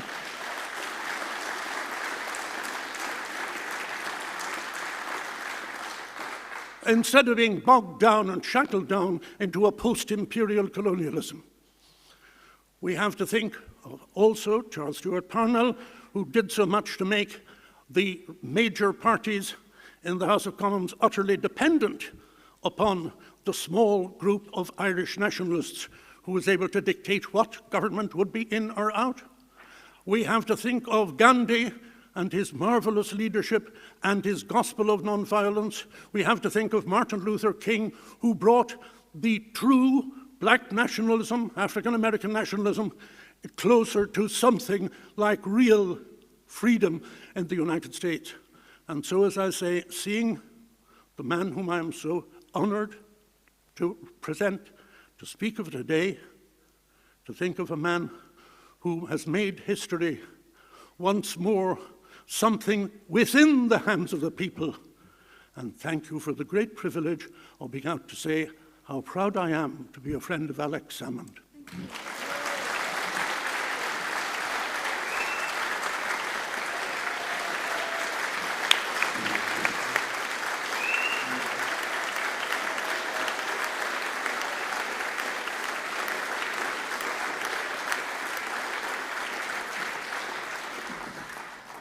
Thank you, Owen. I'm now delighted to invite a lovely gentleman who have had the privilege of serving on various committees in the SNP, who's speaking to us today as co-convener of the Scottish Independence Convention and Chief Executive of the Scottish Independence Foundation. Please welcome Greg McCara.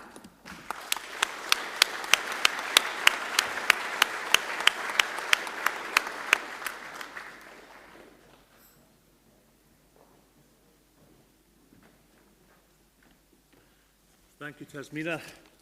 Hello, delegates. Lovely to see you all. That's a lovely, easy gig that you've given me there, Taz. Following on from that, I have to say I've been following Owen for many years. He's a fascinating combination of the roguish and the inspirational. I look forward in the future to reading a book that he will write, a retrospective of how Scotland won its freedom.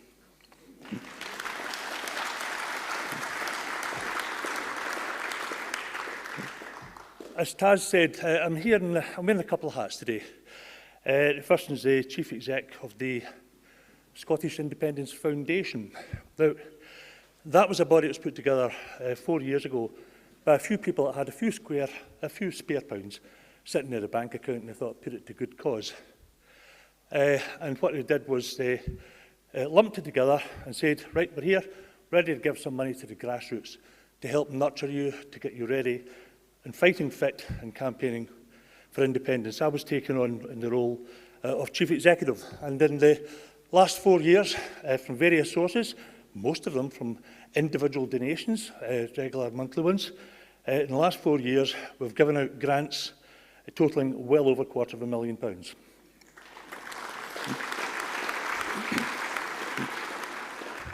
If you're a member of a local group, you're about to start one up. And by the way, I was chatting with Gail on the way in, and in the Borders, I know they're about to do just that, so there's a good example. If you're in a group about to start up or expand operations or have another major project in hand, and you could do with a wee bit of pump priming money in there, well, if you want information on that, SIF, Scottish Independence Foundation, SIF is a Scottish organisation, and I've just told you the email address is info@sif.scot. Okay, info@sif.scot. I'll pick up the email, get back to you, spare free cash to campaign for your freedom.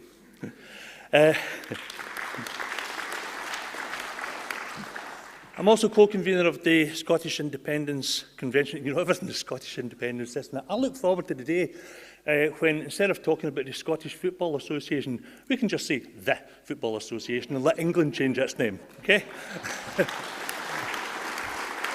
For the time being, everything starts with Scottish independence, and the foundation I've talked about, but the convention has been around a lot longer, since long before the last referendum.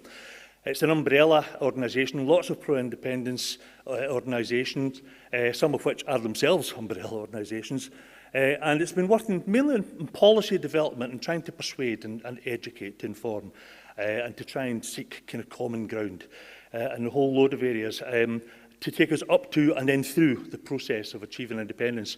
And part of that, going through the process, part of that is the transition papers that we've written. So if you ever want to have a look at them, go to independenceconvention.scot and you'll see lots of policy documents in there, and subjects like very topical ones: borders, security, debts and assets, banking and taxation. Is that relevant? I think maybe aye. And currency and European institutions, EFTA, EU, and so on. We have campaigning subsidiary in Voices for Scotland, which is running real campaigning projects, not just talking about things. You'll hear a bit more of that as the campaign heats up, but one of the things that we have in there is we've been developing a very sophisticated method of having conversations with the undecideds to bring them over in a gentle, non-aggressive way, which is what they want. Tiny bit about myself. I am an active member of the SNP, joined the party more than 40 years ago. I'm a former councillor, and I've spent most of the last 10 years, not now, but most of the last 10 years as a member of the NEC, where I regularly interacted with Taz. Although I joined the SNP about 40 years ago, I left it a few years later for a period because it did something that I thought was extremely daft. I'd been active with others in trying to get together a Scottish Constitutional Convention, and the SNP decided not to take part. I thought that was daft, utterly daft. And the reason was I believed in those who share a common belief and have a same wish, like, for example, the overwhelming majority of people who wanted the first step of devolution, that they should work together to try and achieve that. And the SNP decided not to be involved, so I decided not to be involved in the SNP. And I became the vice leader of the campaign for the Scottish Parliament. And it won. We got our devolution. And at that point, I, as a then self-described gradualist, became, like everybody else, a self-described fundamentalist, independence, nothing less. And I think we share that belief in there. I will say, though, what we brought back into the SNP was its election of a young MP as its leader, and a guy who I thought had some good ideas and could take that party places. And it's, I hope to see Alec later on. I still consider him a friend and a colleague.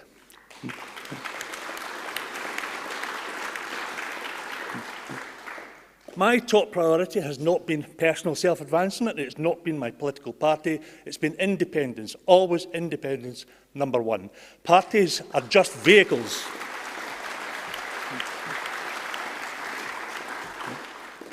And a well-designed, well-operating vehicle, or a group of them, a convoy of them, can get us to independence. There were very few vehicles on the Indy Road in 2014, a couple of juggernauts. There was Yes Scotland, there was SNP, and smaller ones, smaller parties, and a few up-and-coming, but not yet fully matured grassroots organisations. So it was dominated by the juggernauts.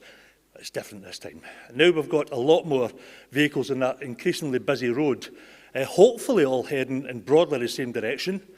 But the potential on that busy road, the potential for wrong turnings, breakdowns and collisions is pretty high. And I want to talk briefly about the collisions part of it, because it's our biggest challenge. We have the possibility of parties arguing with each other and campaign groups arguing with each other simply for the sake of positioning themselves. I think that's invidious, I think it's wrong, I think it's a case of look to see where the common ground is and work on that in public, and where there are the differences, try to resolve them out of the sight of people who could be put off by it. It's certainly what... Thank you. Ticking away in the background, we've had another organisation. It doesn't start with the word Scottish because it does have the middle word, independence. The Independence Forum. I'm not going to say too much about it. It's an almost private organisation. It's where groups which have had a history of maybe competing negatively with each other come together to try and resolve those differences. To do things like where two organisations are doing basically the same job, spending the same money, trying to get that one job done. Duplication is daft. Let's do two different things, which are both going to help us. So it helps to avoid duplication. It looks for gaps that need filled and maybe find an organisation to fill that. And it's called the Independence Forum because it is precisely that. It's a round table organisation where everybody, irrespective of the size of that body, are absolutely equal in that round table, equal status, equal rights to contribute. Friends, we don't all have to have exactly the same prospectus. And in fact, each of us in talking to different people are going to emphasise different parts, even if we do have a relatively common prospectus in what we're offering. It'd be unrealistic and counterproductive to try and say we must have utter uniformity in the movement. But the one thing we shouldn't do is have any party or any group or any individual trash others just for the sake of that self-advancement. Mutual respect is what I would argue is what's going to help us win the day. But that's, again, between parties and groups. It is actually immensely easy and typically Scottish to start an argument in an empty room. But you know what? If we slag each other off too much, then those rooms will remain empty. And the people that we want to fill those rooms, the undecideds, will stay away. Let's present a united face to them. Let's encourage the undecideds to become decided, but decided in our favour. We need to have those conversations. For myself, I've got a background which has come in useful. I used to be a UK-level trade union negotiator. Banging heads together is sometimes quite helpful. I'll try and use those skills a wee bit, but I have many colleagues, including many in your party, who will remain my good friends for many years until we achieve independence together. So in more ways than one, can I ask of you, let's get it together and go onwards together to independence. Thank you. Thank you, Greg. Thank you so much.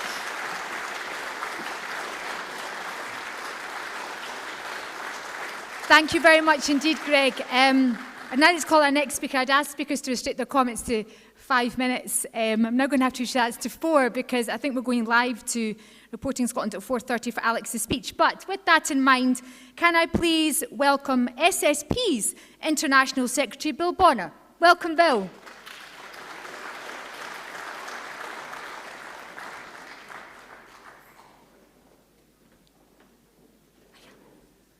Hello.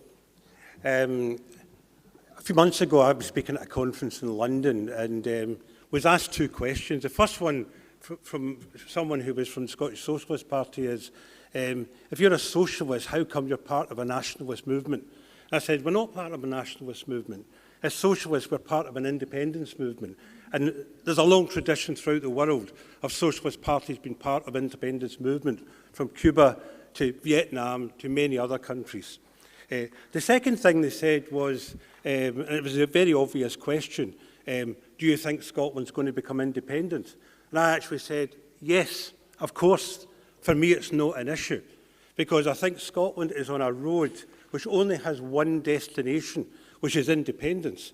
The only question is when we get to that destination, and much more importantly, what that destination will look like.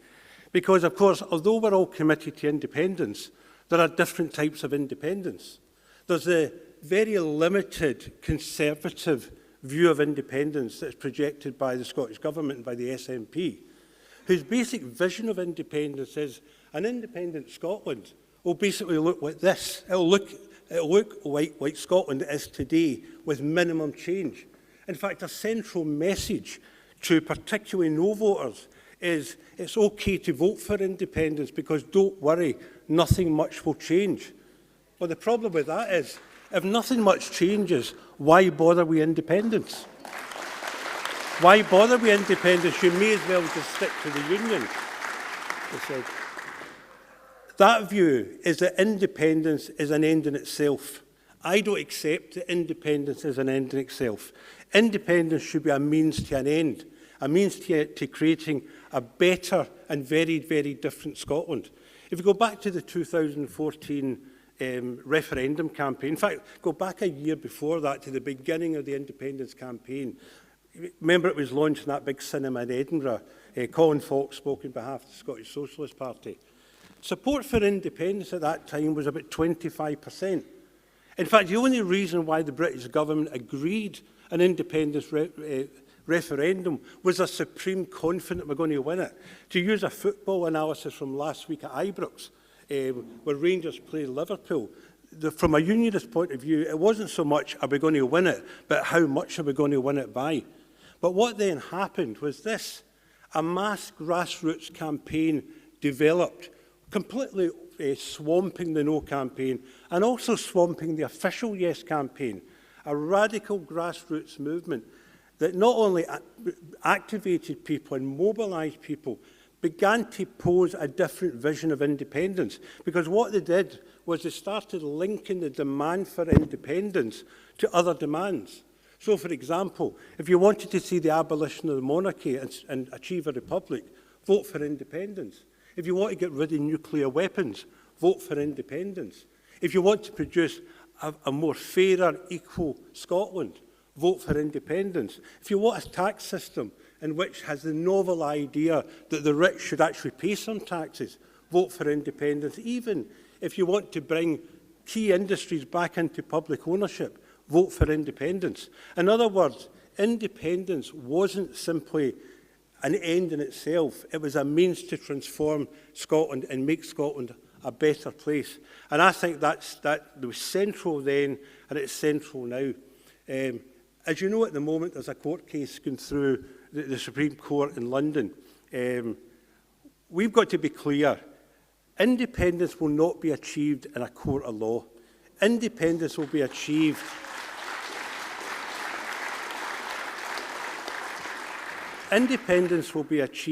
the way all radical change is achieved. It will be through campaigning, mass campaigning, but also with a vision that independence is about transforming Scotland, transforming the lives of ordinary working people in Scotland, and transforming the country itself. That's why we need independence, and that's how we'll achieve independence.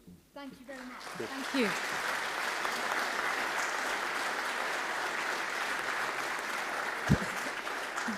Thank you, Bill. I'm receiving so many notes about timings. You've no idea how stressful this is. I'd now like to invite Gwen Sinclair from Yes East Ayrshire and CND. Gwen.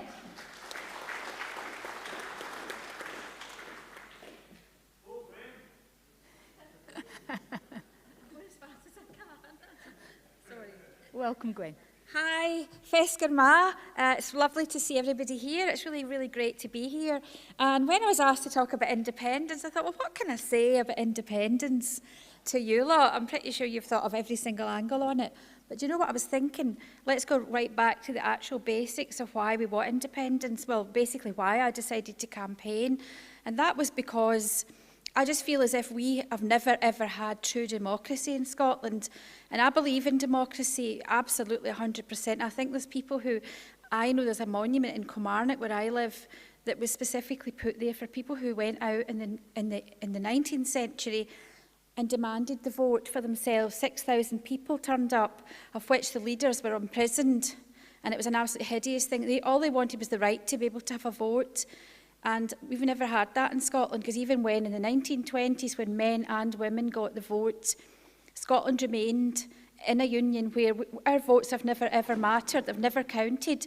So we're in a situation at this point, in this very moment today, where we voted for a right to stay within the European Union, and we were taken out of Europe. And that has been personal to so many of us. There's so many of us here who had dreams that they won't be able to have potentially any longer. And also it means that we're being kind of cut off and separated, but mainly for every single person who's here today and everybody who lives in Scotland and potentially through the rest of the British Isles.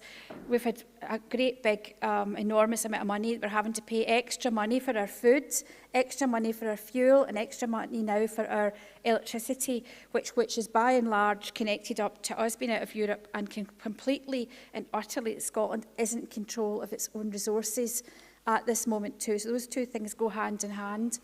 And I believe that every nation has the right to be making its own decisions.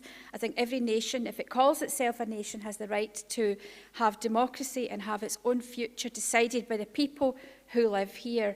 And so I'm absolutely going to keep going. I'm not going to go away. I'm not going to give up, no matter what happens, until we actually are a nation where we're independent and free, and we're able to make these decisions for ourselves. And I think it's our job, if we believe in that, to make that happen. And one way we can make that happen is to just keep going and believe in yourself, believe in what you think you can bring to the world, and be the best that you can be of who you are. And that in itself goes out, and it's got a huge effect on the people around you. And I think that we can make that happen by speaking to people, but we also need to make sure people know that we are an extremely rich nation. We've got an enormous amount of resources, and I don't think that's ever spoken enough about. And I think people are afraid of independence because it's been put out through gaslighting, through the media, that they've been told we're not a rich enough nation to make ourselves a successful one after we're independent. And that is the biggest message we have to tell people. And people wouldn't be sitting cold this winter if we'd voted yes in 2014. And people wouldn't be having to deal with this huge rise in food costs if we'd voted yes then. So therefore, now it's our chance that we need to make that happen. And this is wonderful to see everybody here who is obviously dedicated to that. And I won't talk any longer because I can sense the tension, sorry. Because you all know it's your Alba go bra. Thank you so much, Gwen. I'm now absolutely down to 4 minutes per speaker because I have to finish at 4:20. With that in mind, can I invite, I'll let you get down the steps, Gwen. Can I invite Sarah Solis, who will be speaking on behalf of Salvo.Scot. Sarah.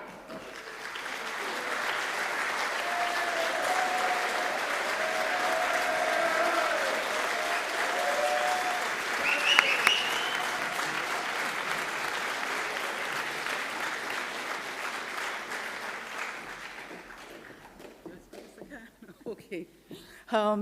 Thank you very much, Desmina. And can I say to Kenny and Neil and Alec, despite the fact that I stood up and tried to remit back your first motion, I still love you.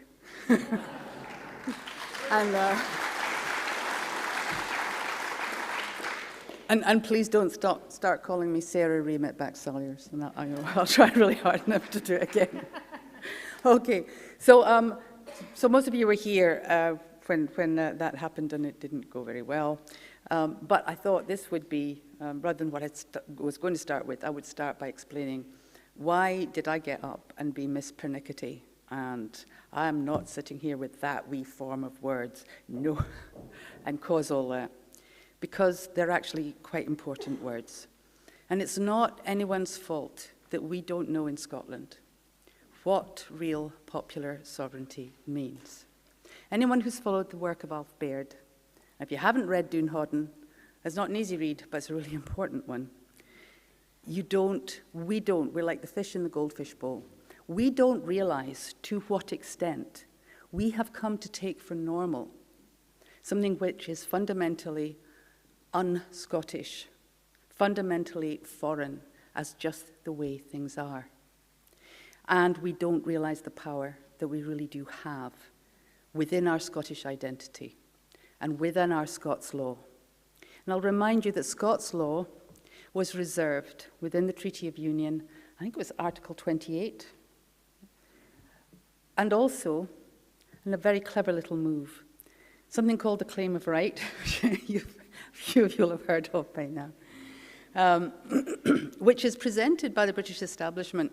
Even the oath Charles III took to be, he's not our king yet, by the way, he's not going to be king in Scotland until he takes the Scottish coronation oath, just remember that. So, even that is presented as if it was always a religious thing. Well, that was what William of Orange wanted it to be. That's what he gave the Scots to produce as their declaration so that he could, deposing the James VII so he could become king. And he gave pretty much the same thing to the English, by the way, if you read the words of their Bill of Rights. More on that later. But the Scots were faced with an invading army. They were faced with a foreign king being imposed on them again. They'd had 10 years of absolute hell under Oliver Cromwell's army from 1650 to 1660. So they went into overdrive. And they produced something, the Claim of Right, which is 2 documents in one. One is what William wanted. That's kind of what you heard Charles talking about. It's not the oath William took. The other codified Scotland's constitution, very briefly. And that became a really important constitutional instrument in Scotland. It prevented William III from shutting down the right to protest. Oh, how the past returns. And it was also inserted to be protected. By the way, it's still high treason in Scotland to criticise the Claim of Right Act, so be careful. Why does it matter? It matters because it upheld something that we all know about, popular sovereignty. Let's go right back to 1689. Popular sovereignty was never vested in the Parliament. Quite the opposite. You can go to the records of the Parliaments of Scotland and you will find the Act of Salvo, 1594, offered at the end of all the sessions of the Scottish Parliament. Salvo jure cuius libet, which means saving the rights of anyone, for every bit of business they'd just done. In other words, if they had overstepped the limits, if they had violated any of your rights, my rights, they could be referred. They could be taken to the Court of Session and whatever they'd been done, taken down.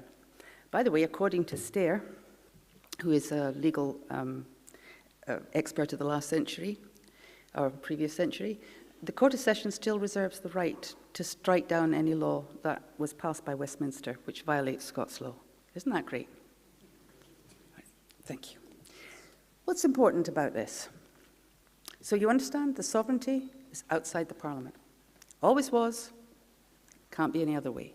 Because what sovereignty means is that you're sovereign over the Crown, you and me, all of us, sovereign over the government, sovereign over the Parliament, and, according to the Claim of Right, sovereign over the courts, including the Court of Session. You're the final say, you're the final word. That's who we are, and that's what the Scottish Constitution says. Why does that matter?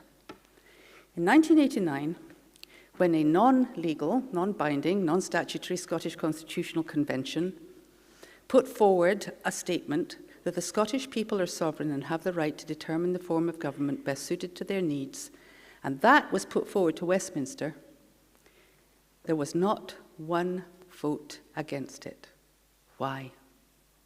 Why? When they crowd those benches to boo and call, it's one of only 2 SNP motions that ever went through. When they crowd to boo and jeer and vote us down every possible time they can, why did they not vote against something that radical? Why did they not vote against something that completely contradicts Westminster parliamentary sovereignty? Well, here's a possibility. Because the standing of the Claim of Right is a condition of the Treaty of Union, no matter what they tell you about it being replaced by acts. The standing of the Claim of Right remains or the Treaty of Union, the Union itself, is dissolved. So I suggest that that's why they have never voted down that statement.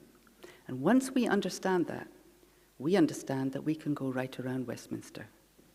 Because they may be sovereign, their parliament may be sovereign in England, but they have had to accept as a condition of this union that in Scotland, the absolute final authority is not the Parliament, not the Scottish Parliament, not the Westminster Parliament, it is the people.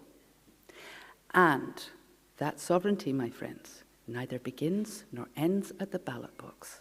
It just requires that we get it back. And then we ask our politicians, we ask our Scottish Government to point out to Westminster that while they are sovereign in Westminster, we are sovereign in Scotland, and they're the ones who are acting illegally if they try to withhold our right to hold any kind of referendum or vote. Thank you very much, Sarah. Thank you very much indeed. Thank you. Conference,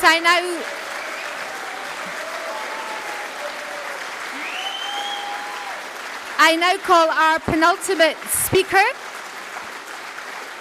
Our penultimate speaker, Mary, I'm so sorry, we're down to 3 minutes. Mary McCabe, who's an SNP member and in charge of Pensioners for Yes. Please welcome Mary McCabe.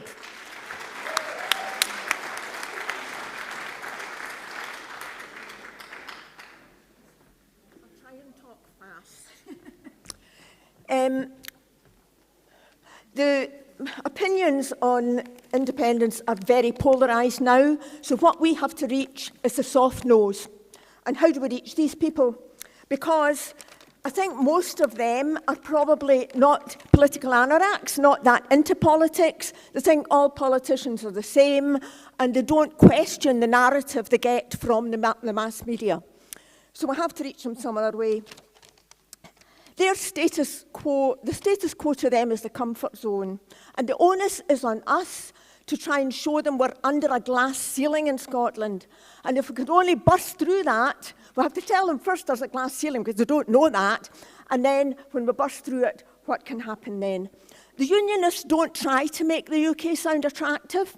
I know, very challenging to make it sound attractive. I mean, it's not so much making a silk purse out of a sow's ear as making a beautiful ball gown out of a long dead pharaoh's festering bandage. So, but they don't even try. Their strategy has always been to rubbish Scotland. And they don't any longer do the too wee thing, you know. There are too many small countries out there that made a great fist of independence. But they think too poor is still good for it because they can just draw a veil over all our assets, over our the sunrise industries that have come to us, our massive massive production of renewable energy and all the other things we've got. They just draw a veil over that and then say, too poor. With the media on their side. Too stupid? Yep, they're still doing that. The too stupid is done in an oblique way. First of all, they just identify the whole independence movement with just the SNP, and then they go on to slag the Scottish Government for all their alleged incompetence in running the devolved services. Of course, they don't ever specifically compare statistics on how the NHS in Scotland is doing with the other bits of the UK. They blank that out. They don't tell them also, they don't mention the things we get like tuition fees, free prescriptions and so on. They hope that the target audience for their lies will forget about that because it's not as important to them. It's also very easy to demonise a governing party. It's much easier to demonise that than to demonise a movement or a cause.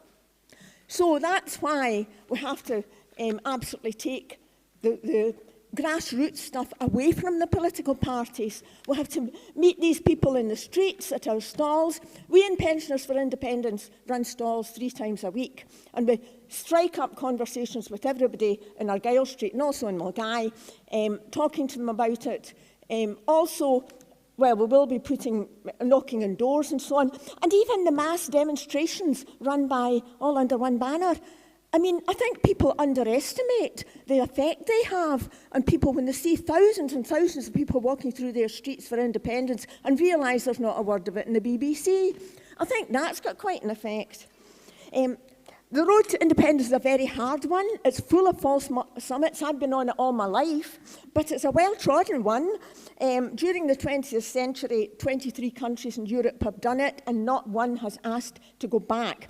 We're up against a UK government with no respect for principles of self-determination. So I'm very glad to hear about Alba International, which I only heard for the first time, sitting there, because we have to bypass this UK government with no respect for democracy, and we have to go to the international community. But when we burst through that glass ceiling, I think it will be apparent to everybody the benefits of having the sky as our limit, even to the switherers of today.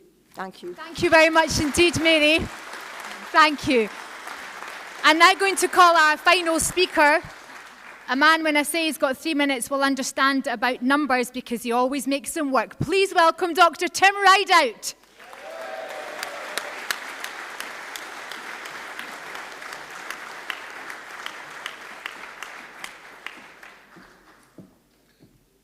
Well, I'll be very brief. I convene the Scottish Currency Group, which we now have 3,400 members, including 12, I think, or a little bit over 12 MPs and MSPs, including these two along here, supporters of ours. We have the answer to the currency question. The answer to the currency question is there is no currency question.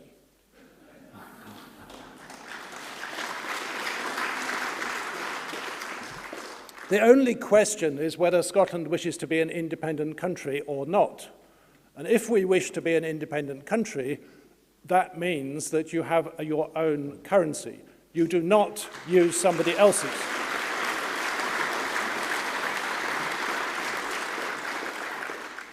If you use sterling, what that does is it hands control of the economy to somebody else.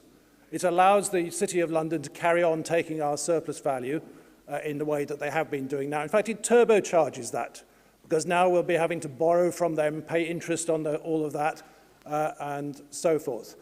So the answer, as I said, to the currency question is that you have to have your own, and what that means is that the Scottish Government needs to complete or ensure that the preparations for our own currency are completed in the period between now and Independence Day.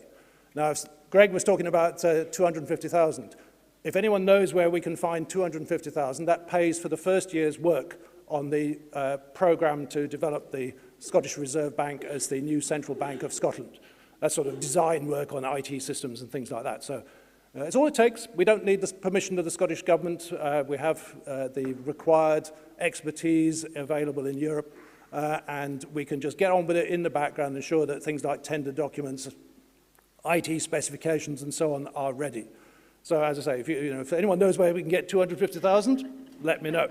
Now, up at the back, up the stairs, we still have the booth, and if you want to get copies of our reports, this one sets out what should be in the prospectus for independence, which is that we will complete the preparations, and it's then up to the post-independence government to decide on the exact timing of when the Scottish pound should be introduced. We also have the new document, which is the detailed question and answer document. So if you want to know what happens to your ISA, what happens to your mortgage, how your bank account gets converted into the Scottish pound, that's all in that. So we'll stay on after Alex's talk, and if you want one, pop up the stairs at the back. There are relevant examples if you want to find out how a country set about creating its own central bank, and a country which used to use the currency of its large and powerful next-door neighbour and replaced it successfully with its own country, then try Botswana. They used to use the rand. The IMF told them they were far too poor and stupid to have their own currency. They told the IMF to get stuffed, and in August 1976 they introduced the pula. The South African rands they collected that were handed in when people changed their rands into pula became the new foreign reserves of Botswana. Today, Botswana has overtaken South Africa in terms of GDP per capita, and they have a sovereign wealth fund.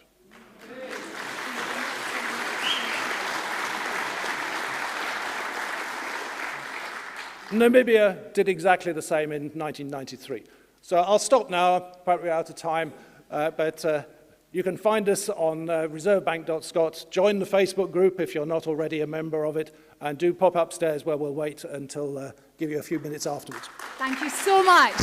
Please join me in thanking all of our speakers this afternoon. Now, I had grand plans of showing you a video just behind me on the big screen. Those who are watching this on the live stream will enjoy the full glory of it. But as an introduction to Alex Salmond, let's just see a short video, and then I'll invite Kenny for the main introduction. Please.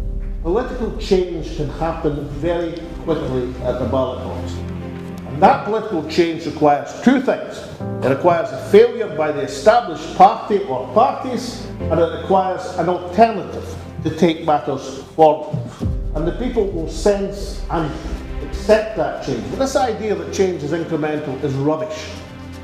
If the requirement is there, political change can happen, and happen very quickly. The question for Scotland is whether people believe that change to be necessary to achieve the aspirations which we all have.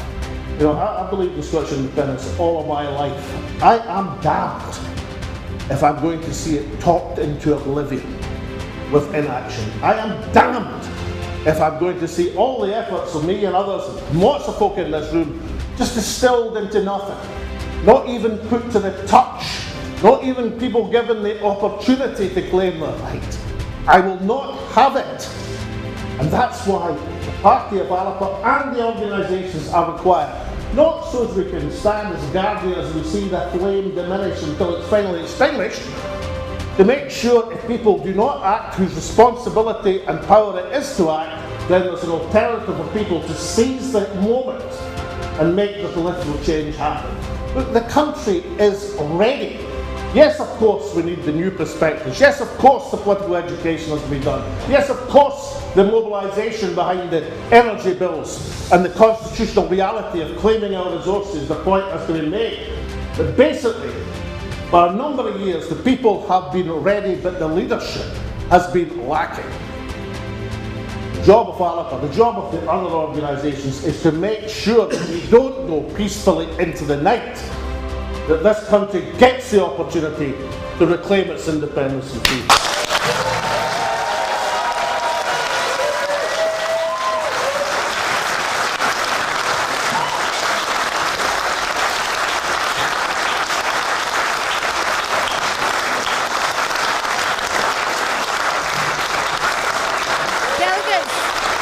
Delegates, please welcome Kenny McCaskill.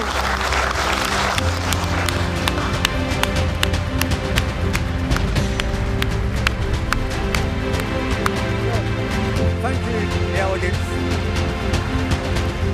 We're coming to the close of our conference, but we've saved the best for last. We did hear earlier today from Gordon Martin, a passionate speech, I'm sure you'll agree.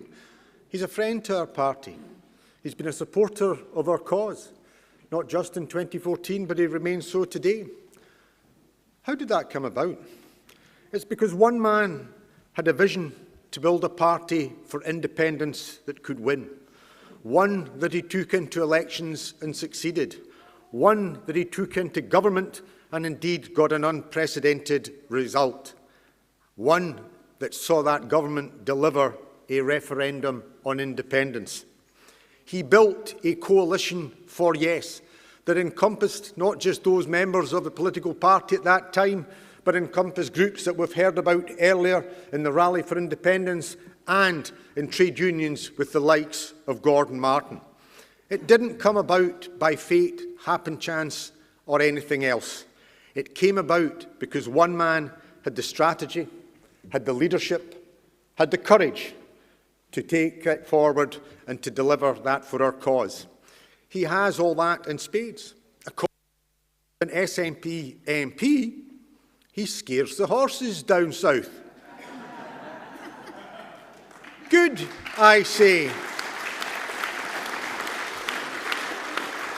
But can I say, not only that, When I am down in Westminster, I do know the grudging admiration, the silent and grudging respect, as well as the fear that our enemies and those of unionism in Westminster have of him. But it's not simply in Westminster, because I know the respect and admiration he's held in internationally. Not simply in countries like Catalonia and Wales, where we are amongst friends, but I had a good friend who was involved at the Carnegie Council in New York, and he talked about one Scottish politician coming and speaking to their council, to international leaders from around the globe and important players in the United States. He wowed them. They were hugely impressed. It's not just that he's a colossus in Scottish politics, but he's a colossus internationally. He's our leader. He's Alex Salmond.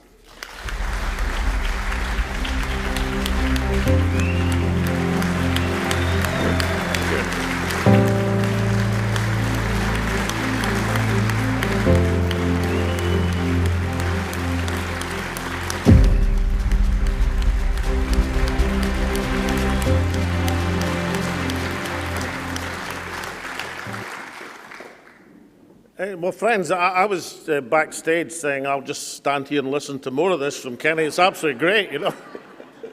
Thank you, Kenny, and thank you, Tasmina. Friends, delegates, there's a question hanging over Scotland, Scottish politics at the present moment, which can best be expressed as this. In Ireland, right back to the days of the Liberator, Daniel O'Connell, there was a saying that England's difficulty was Ireland's opportunity. England's difficulties were Ireland's opportunity. That being the case, then why isn't the current ongoing complete implosion of Westminster governance Scotland's opportunity to strike for independence?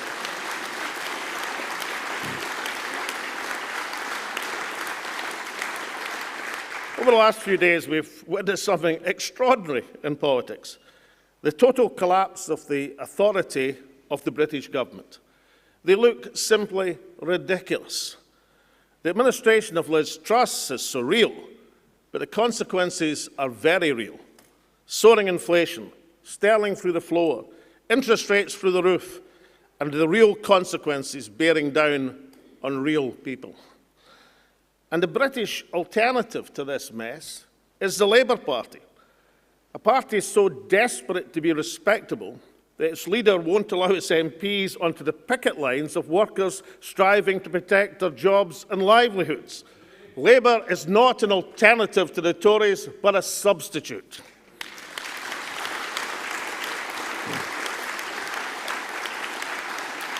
There was an interview just the other day with Andrew Marr and the English historian Max Hastings, where Hastings was bemoaning the fact that Britain now looked really absurd in the eyes of the world.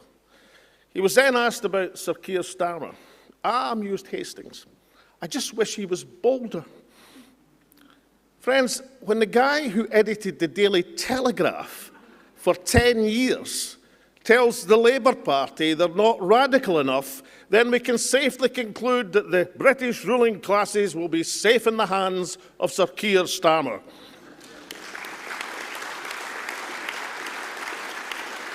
Harold Wilson once said that the Labour Party were a moral crusade or they were nothing.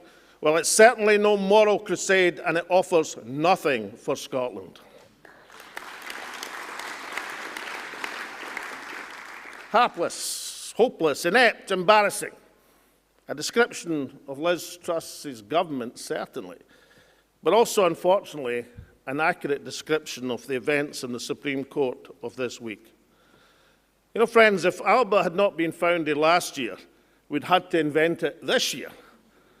That's the only conclusion from these farcical proceedings. It's only political progress by Alba which can prevent them becoming not just farce, but tragedy for Scotland. Let's examine what's at stake here. For a quarter of a century, the national movement in Scotland, led by the SNP, proceeded down the path of gradualism. The strategy, one of reconvening, securing the reconvening of our Parliament, winning a majority in that Parliament, securing an independence decision from that secure platform, succeeded beyond the wildest hopes of those who promoted it, including myself.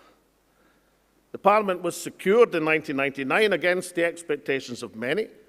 The majority government was won in 2011 against the forecasts of just about everyone, and a referendum was secured in 2014 to general astonishment. The government which I led only needed one mandate to secure an independence referendum.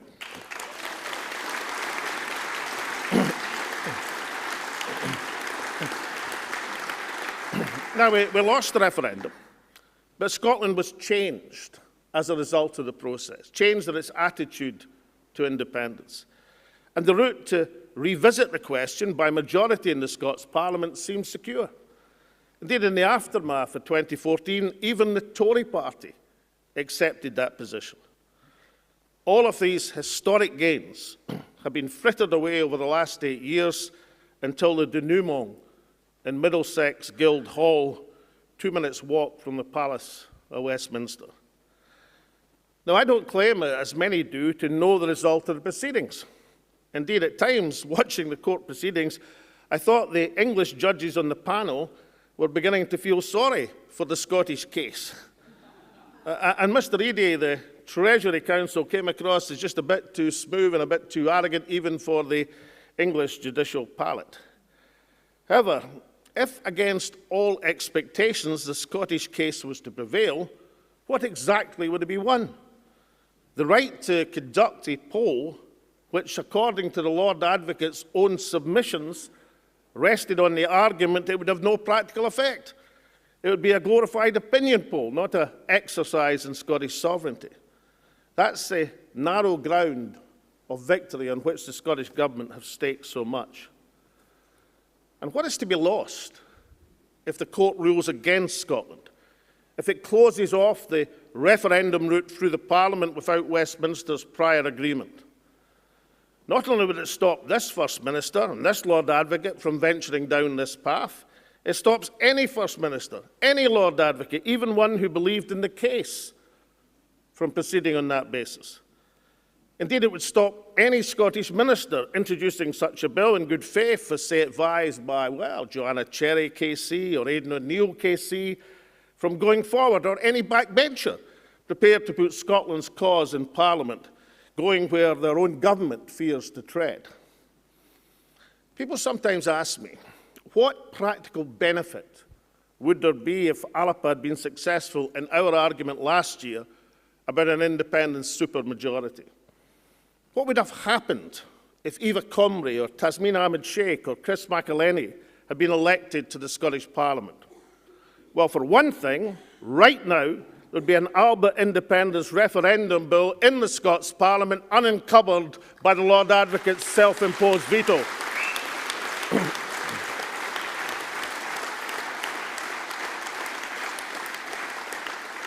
Because if you're going to court, then your chances will be infinitely higher if you go armed with a bill passed by a democratic parliament with a democratic mandate.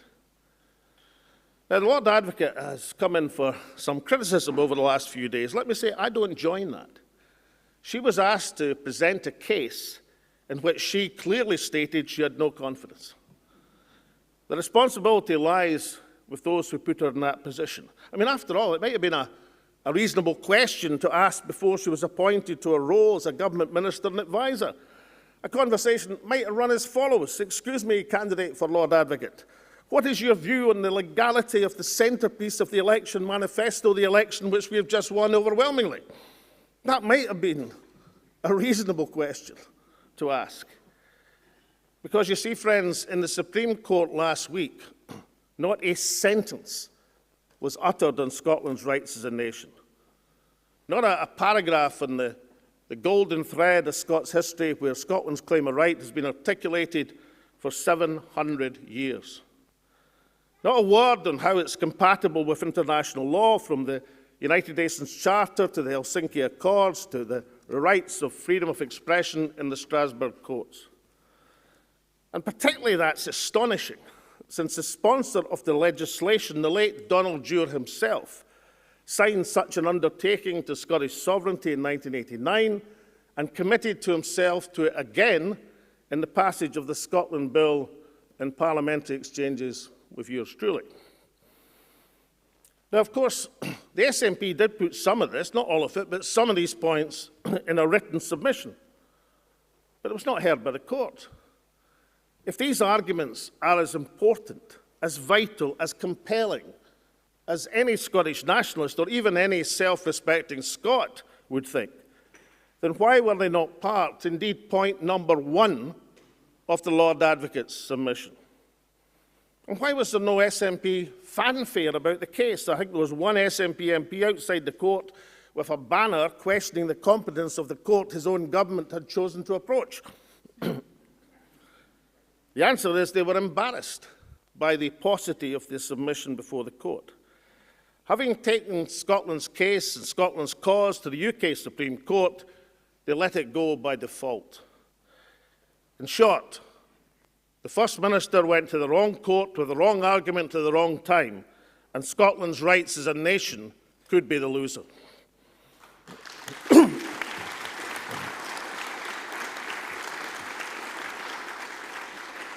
So what's Alba going to do about it? Well, firstly, we've commissioned an opinion from one of Scotland's top cases on the real legal basis of Scotland's right of self-determination, a case that we'll have ready to take to whatever court when it's required, domestic and international. Domestic and international.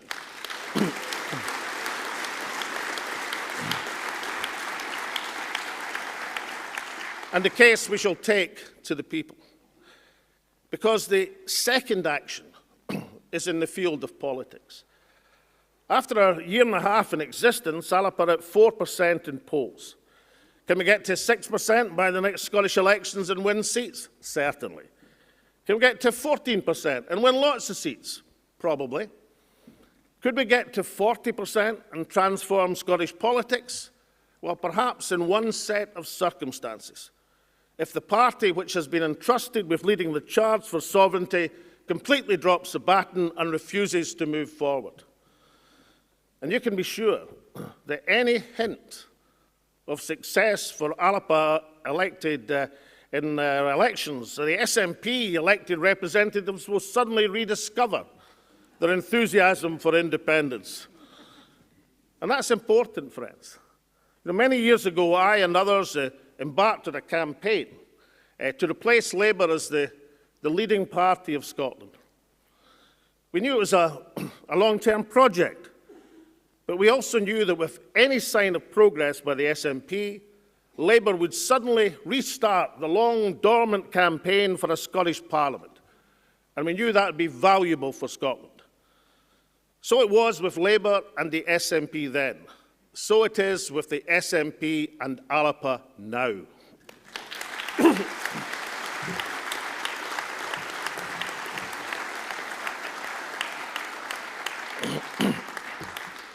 But in the meantime, delegates, we have the third leg of the First Minister's strategy, the plebiscite election. The first two legs were, firstly, to the campaign to tell Westminster that Scotland wouldn't stand for refusing a referendum. That's the campaign. If you blinked, you missed it. The second was the Supreme Court debacle. And now there is the third, the plebiscite election. If it's to have any effect, and not just a meaningless ploy, then such an election would have to be special. Firstly, it should be said a Westminster poll is not ideal. The franchise would exclude 16 to 17-year-olds and many of our friends in the New Scots community. Indeed, in a poll released today, shows that independence and the Union are effectively tied. But it shows that among New Scots, people born out with the UK are the most likely to vote yes by a resounding 57% to 43%. Some of that success, friends, is due to the outstanding work of Scots Asians for Alba and African Scots for Alba, and they have our thanks.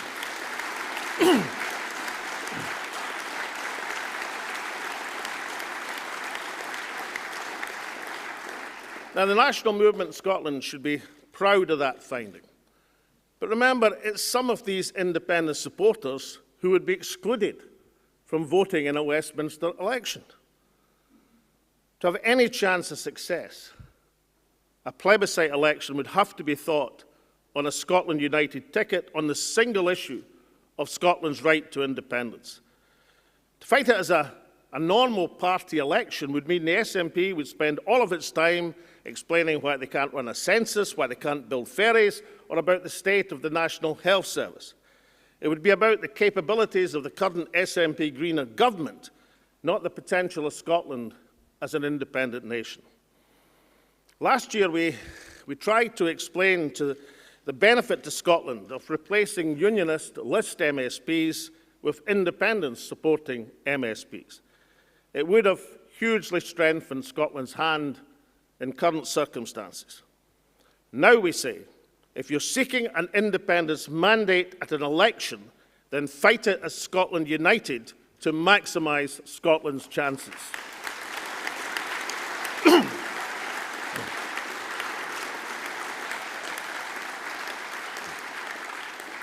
But of course, there already are 4 mandates for a referendum.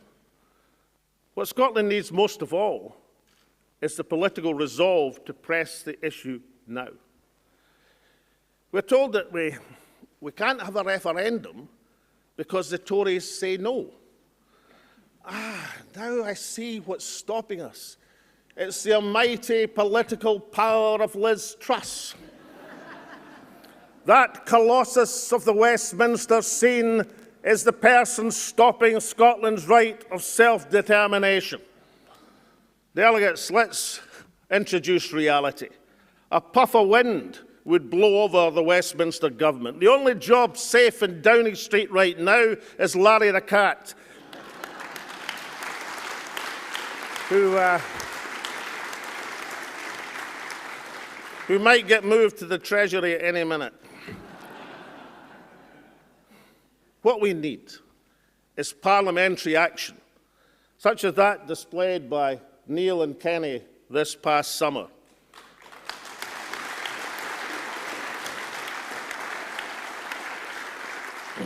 So what did that one day of parliamentary intervention achieve, apart from giving the Speaker of the House of Commons apoplexy? Certainly, of course, the impact is time-limited. But let's imagine, just let's say, it was happening every day, with every nationalist MP taking part.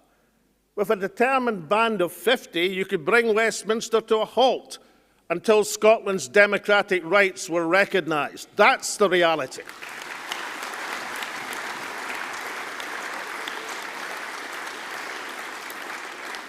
And I believe that Scotland should play parnell with Westminster until our rights as a nation are accepted.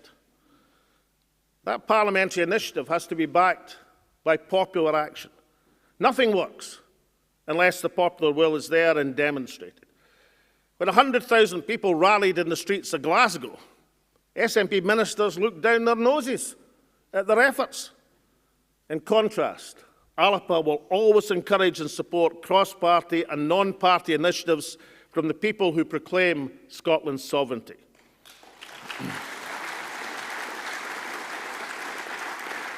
Because that popular assertion is required, so badly needed. And finally, Scotland's elected representatives. What are they doing when our country is laid to waste? Right now, they should be meeting in a convention to assert Scotland's rights to the world, our claim of right to the world.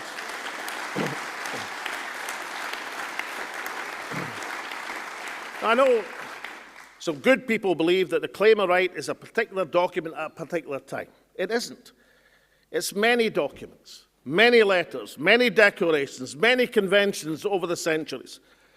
It's a golden thread of Scottish history stretching back over 700 years. And it can be summed up in 2 simple sentences. 1, Scotland is a nation. And 2, the people of that nation are sovereign.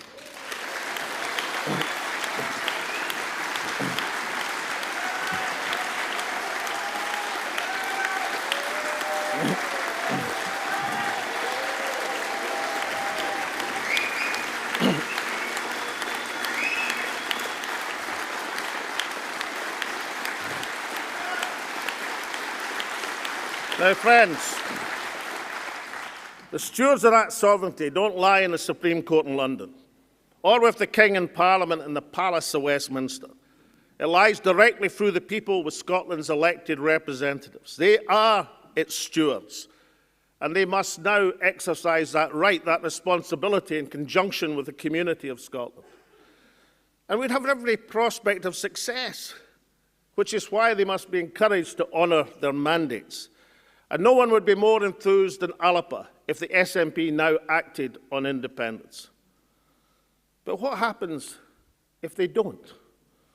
Well, friends, the answer lies in the first declaration of more than 700 years ago, where after pledging full allegiance, admiration, loyalty to their hero king, good King Robert, the community of the realm goes on in these terms.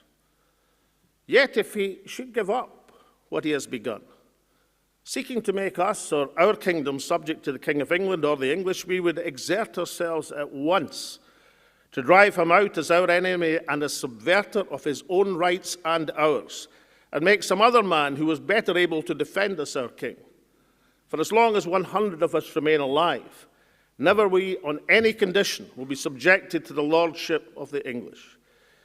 It is in truth not for glory, nor riches, nor honours that we are fighting, but for freedom alone, which no honest man gives up, but with life itself. Delegates, that simple statement, resounding through history, was the Europeans' first ever statement of contractual self-governance beyond the feudal superstructure. It is the first articulation of popular sovereignty. It's at the heart of our nation. It's the essence not just of our party, but of our country, and still the foundation stone of our right to be free.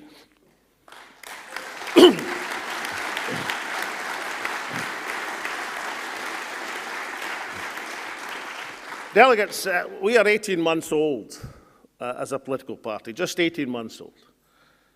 But look and be proud of what we've already contributed to the debate on Scotland's independence. We have published and distributed 100,000 copies of the Wee Alba book and held 40 public meetings around Scotland to promote it. I've enjoyed just about every one.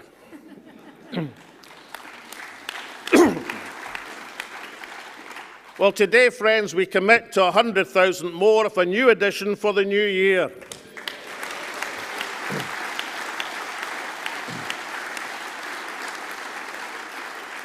In that book, we articulated the new case for independence for 2022 and beyond.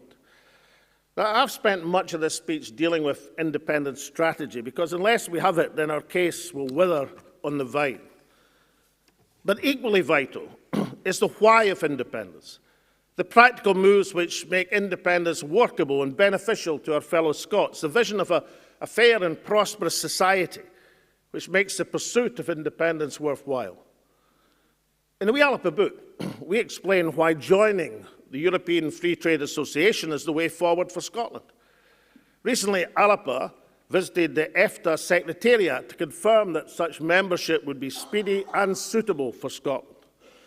Now, it doesn't matter if you think the European Union is the devil incarnate or the best thing since sliced bread. The 5-year timescale for joining it makes it of little practical use in Scotland when independence negotiations will last 18 months to 2 years. In the Wee Alba book, we explain how to set up your own currency and how quickly to assume its responsibilities. Despite everything that's happened since 2014, the SNP clings to old answers. In the Wee Alba book, we explain why borders are nothing to be frightened of if you have a plan. The relative economic success of Northern Ireland demonstrates that open trade with the whole of Europe is more important than an administrative border for goods in these islands. Recently, an Alba delegation visited the World Trade Organization to ascertain how Scotland can secure its position in trading terms during these negotiations. We received a warm welcome, sound advice on how to proceed, and one piece of devastating information: the SNP government have never even visited them. Why not? Don't they understand that if we're going to provide for being successful in a referendum, You put yourself in a position of independence negotiations where you have to have an immediate safe anchorage like EFTA. You have to know your trade deals are intact, and you have to have a timescale for delivering our own currency. These things are essential to the success of independence. In short, you have to have the answers. In the 6 years since Brexit, the SNP have been paralysed on the independence case, while the world has moved on. In the 18 months since Alba was founded, we provided key answers to the big questions, where the SNP, with its 300 staffers or more, look on. Alba explained why the economic and social future of Scotland is bound up in renewable energy and the necessity of making that wealth flow to the people through a public energy company. That's a key message to a people who've been condemned to fuel poverty in this land of energy plenty. Our ideas have been copied by Keir Starmer, and the SNP have given away chunks of Scotland's riches in the disgraceful ScotWind auction. Scotland, after 50 years, half a century of the ransacking of Scotland's oil wealth by Westminster governments and international capital, surely the lesson has been learned. Scotland's renewable resources must belong to the Scottish people.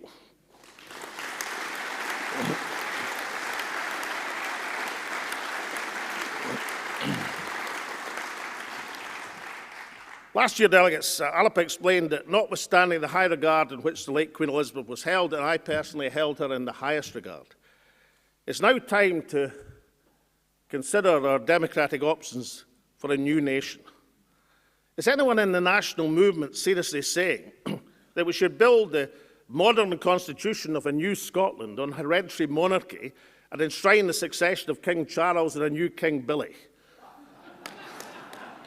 The foundation of the state, it's the foundation of the state and that constitution which will determine whether this country is going to be both equal and free.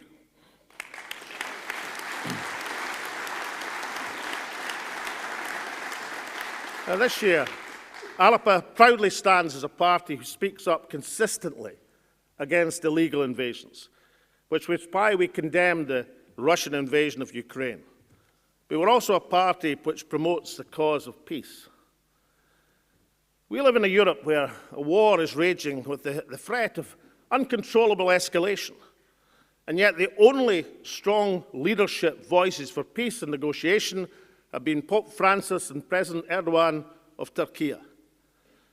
While Western European economies are being wrecked by spiralling energy costs, Turkey, through patient negotiations in July, got the Ukrainian grain crop flowing through the Bosphorus Straits.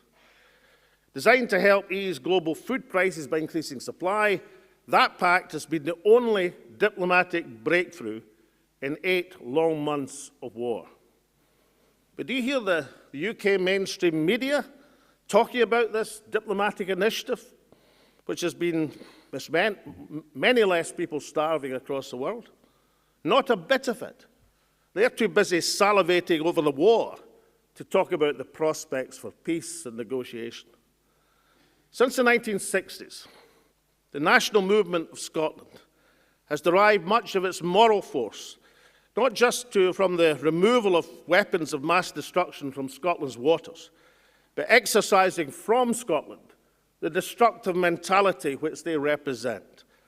Alba, Scotland, must always stay true to the path of peace as well as unilateral nuclear disarmament.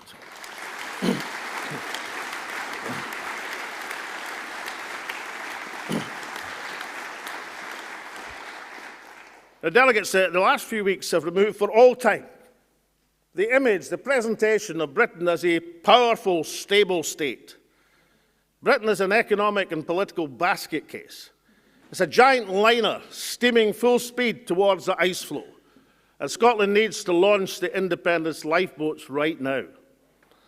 But Alba as a party, we've earned our right to contribute to this national debate. We've earned our spurs, and we'll seek to demonstrate that in the field of elections. Our local candidates in Glasgow and West Lothian will carry the support of the entire party. There's someone, I can't remember quite who, said recently, and I think complacently, that time was on the side of the national movement. It isn't. If we continue to miss the wide-open goals of the last few years, we shall never be forgiven by future generations. If we allow our people to shiver in their homes with fuel poverty in this land of energy plenty, we shall not be forgiven by this generation. Instead, let's have a different prospect. Let's seize the moments of Britain's crisis for the opportunity to claim our right of independence. The people can look to Alba for urgency on independence, for a strategy to take us there, to keep hope alive, and above all, for an exemplar in our actions of this day, how Scotland can secure a new country for tomorrow. Thank you.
In our traditional way of Scots Way, I'd like to say a few thanks for all of those helpers who've been helping us over the weekend. First and foremost, to our wonderful stewards, thank you so much.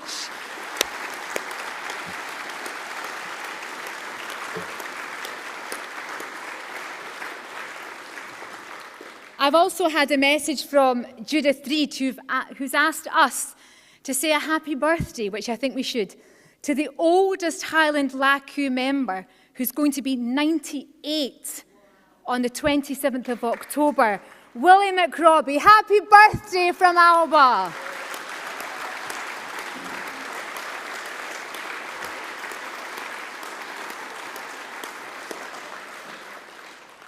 And conference, let us take back from this conference, it is absolutely essential that we deliver independence for Willie McRobbie in his lifetime.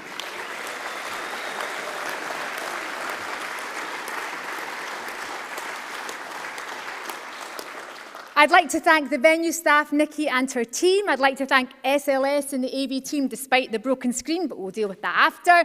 I'd like to thank the registration desk team, who worked tirelessly from Saturday morning up to Gail, Karen and Audrey. Thank you.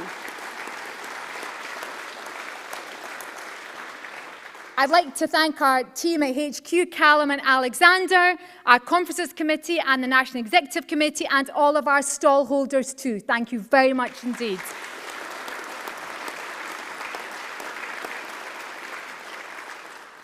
Thanks also to all of our rally speakers who've stayed behind to hear from Alex. It's been so kind of you to come and join us today and speak to this conference. You will always be welcome at Alba events. Long may it continue.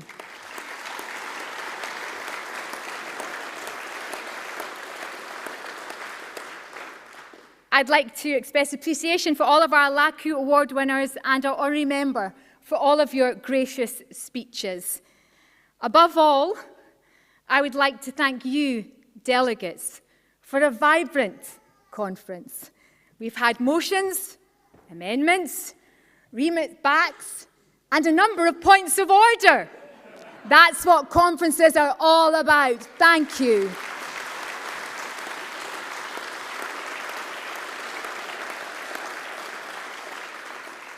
And thank you to those of you who are watching us online. You know, over the past year, I found out that many of our members, many people in the independence movement have taken unwell. Our thoughts will always be with them. I know you are here in spirit, but we miss you.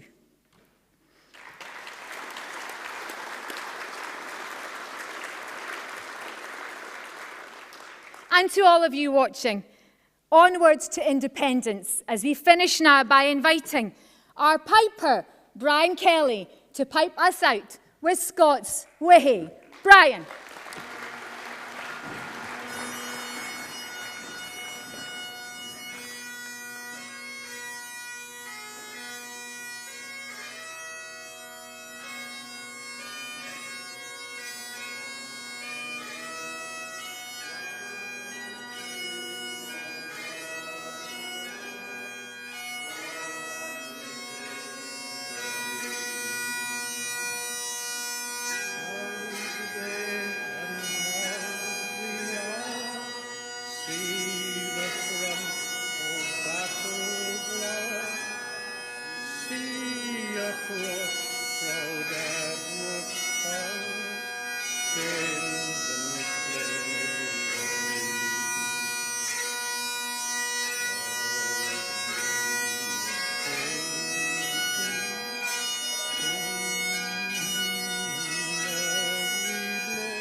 Trees in every blow.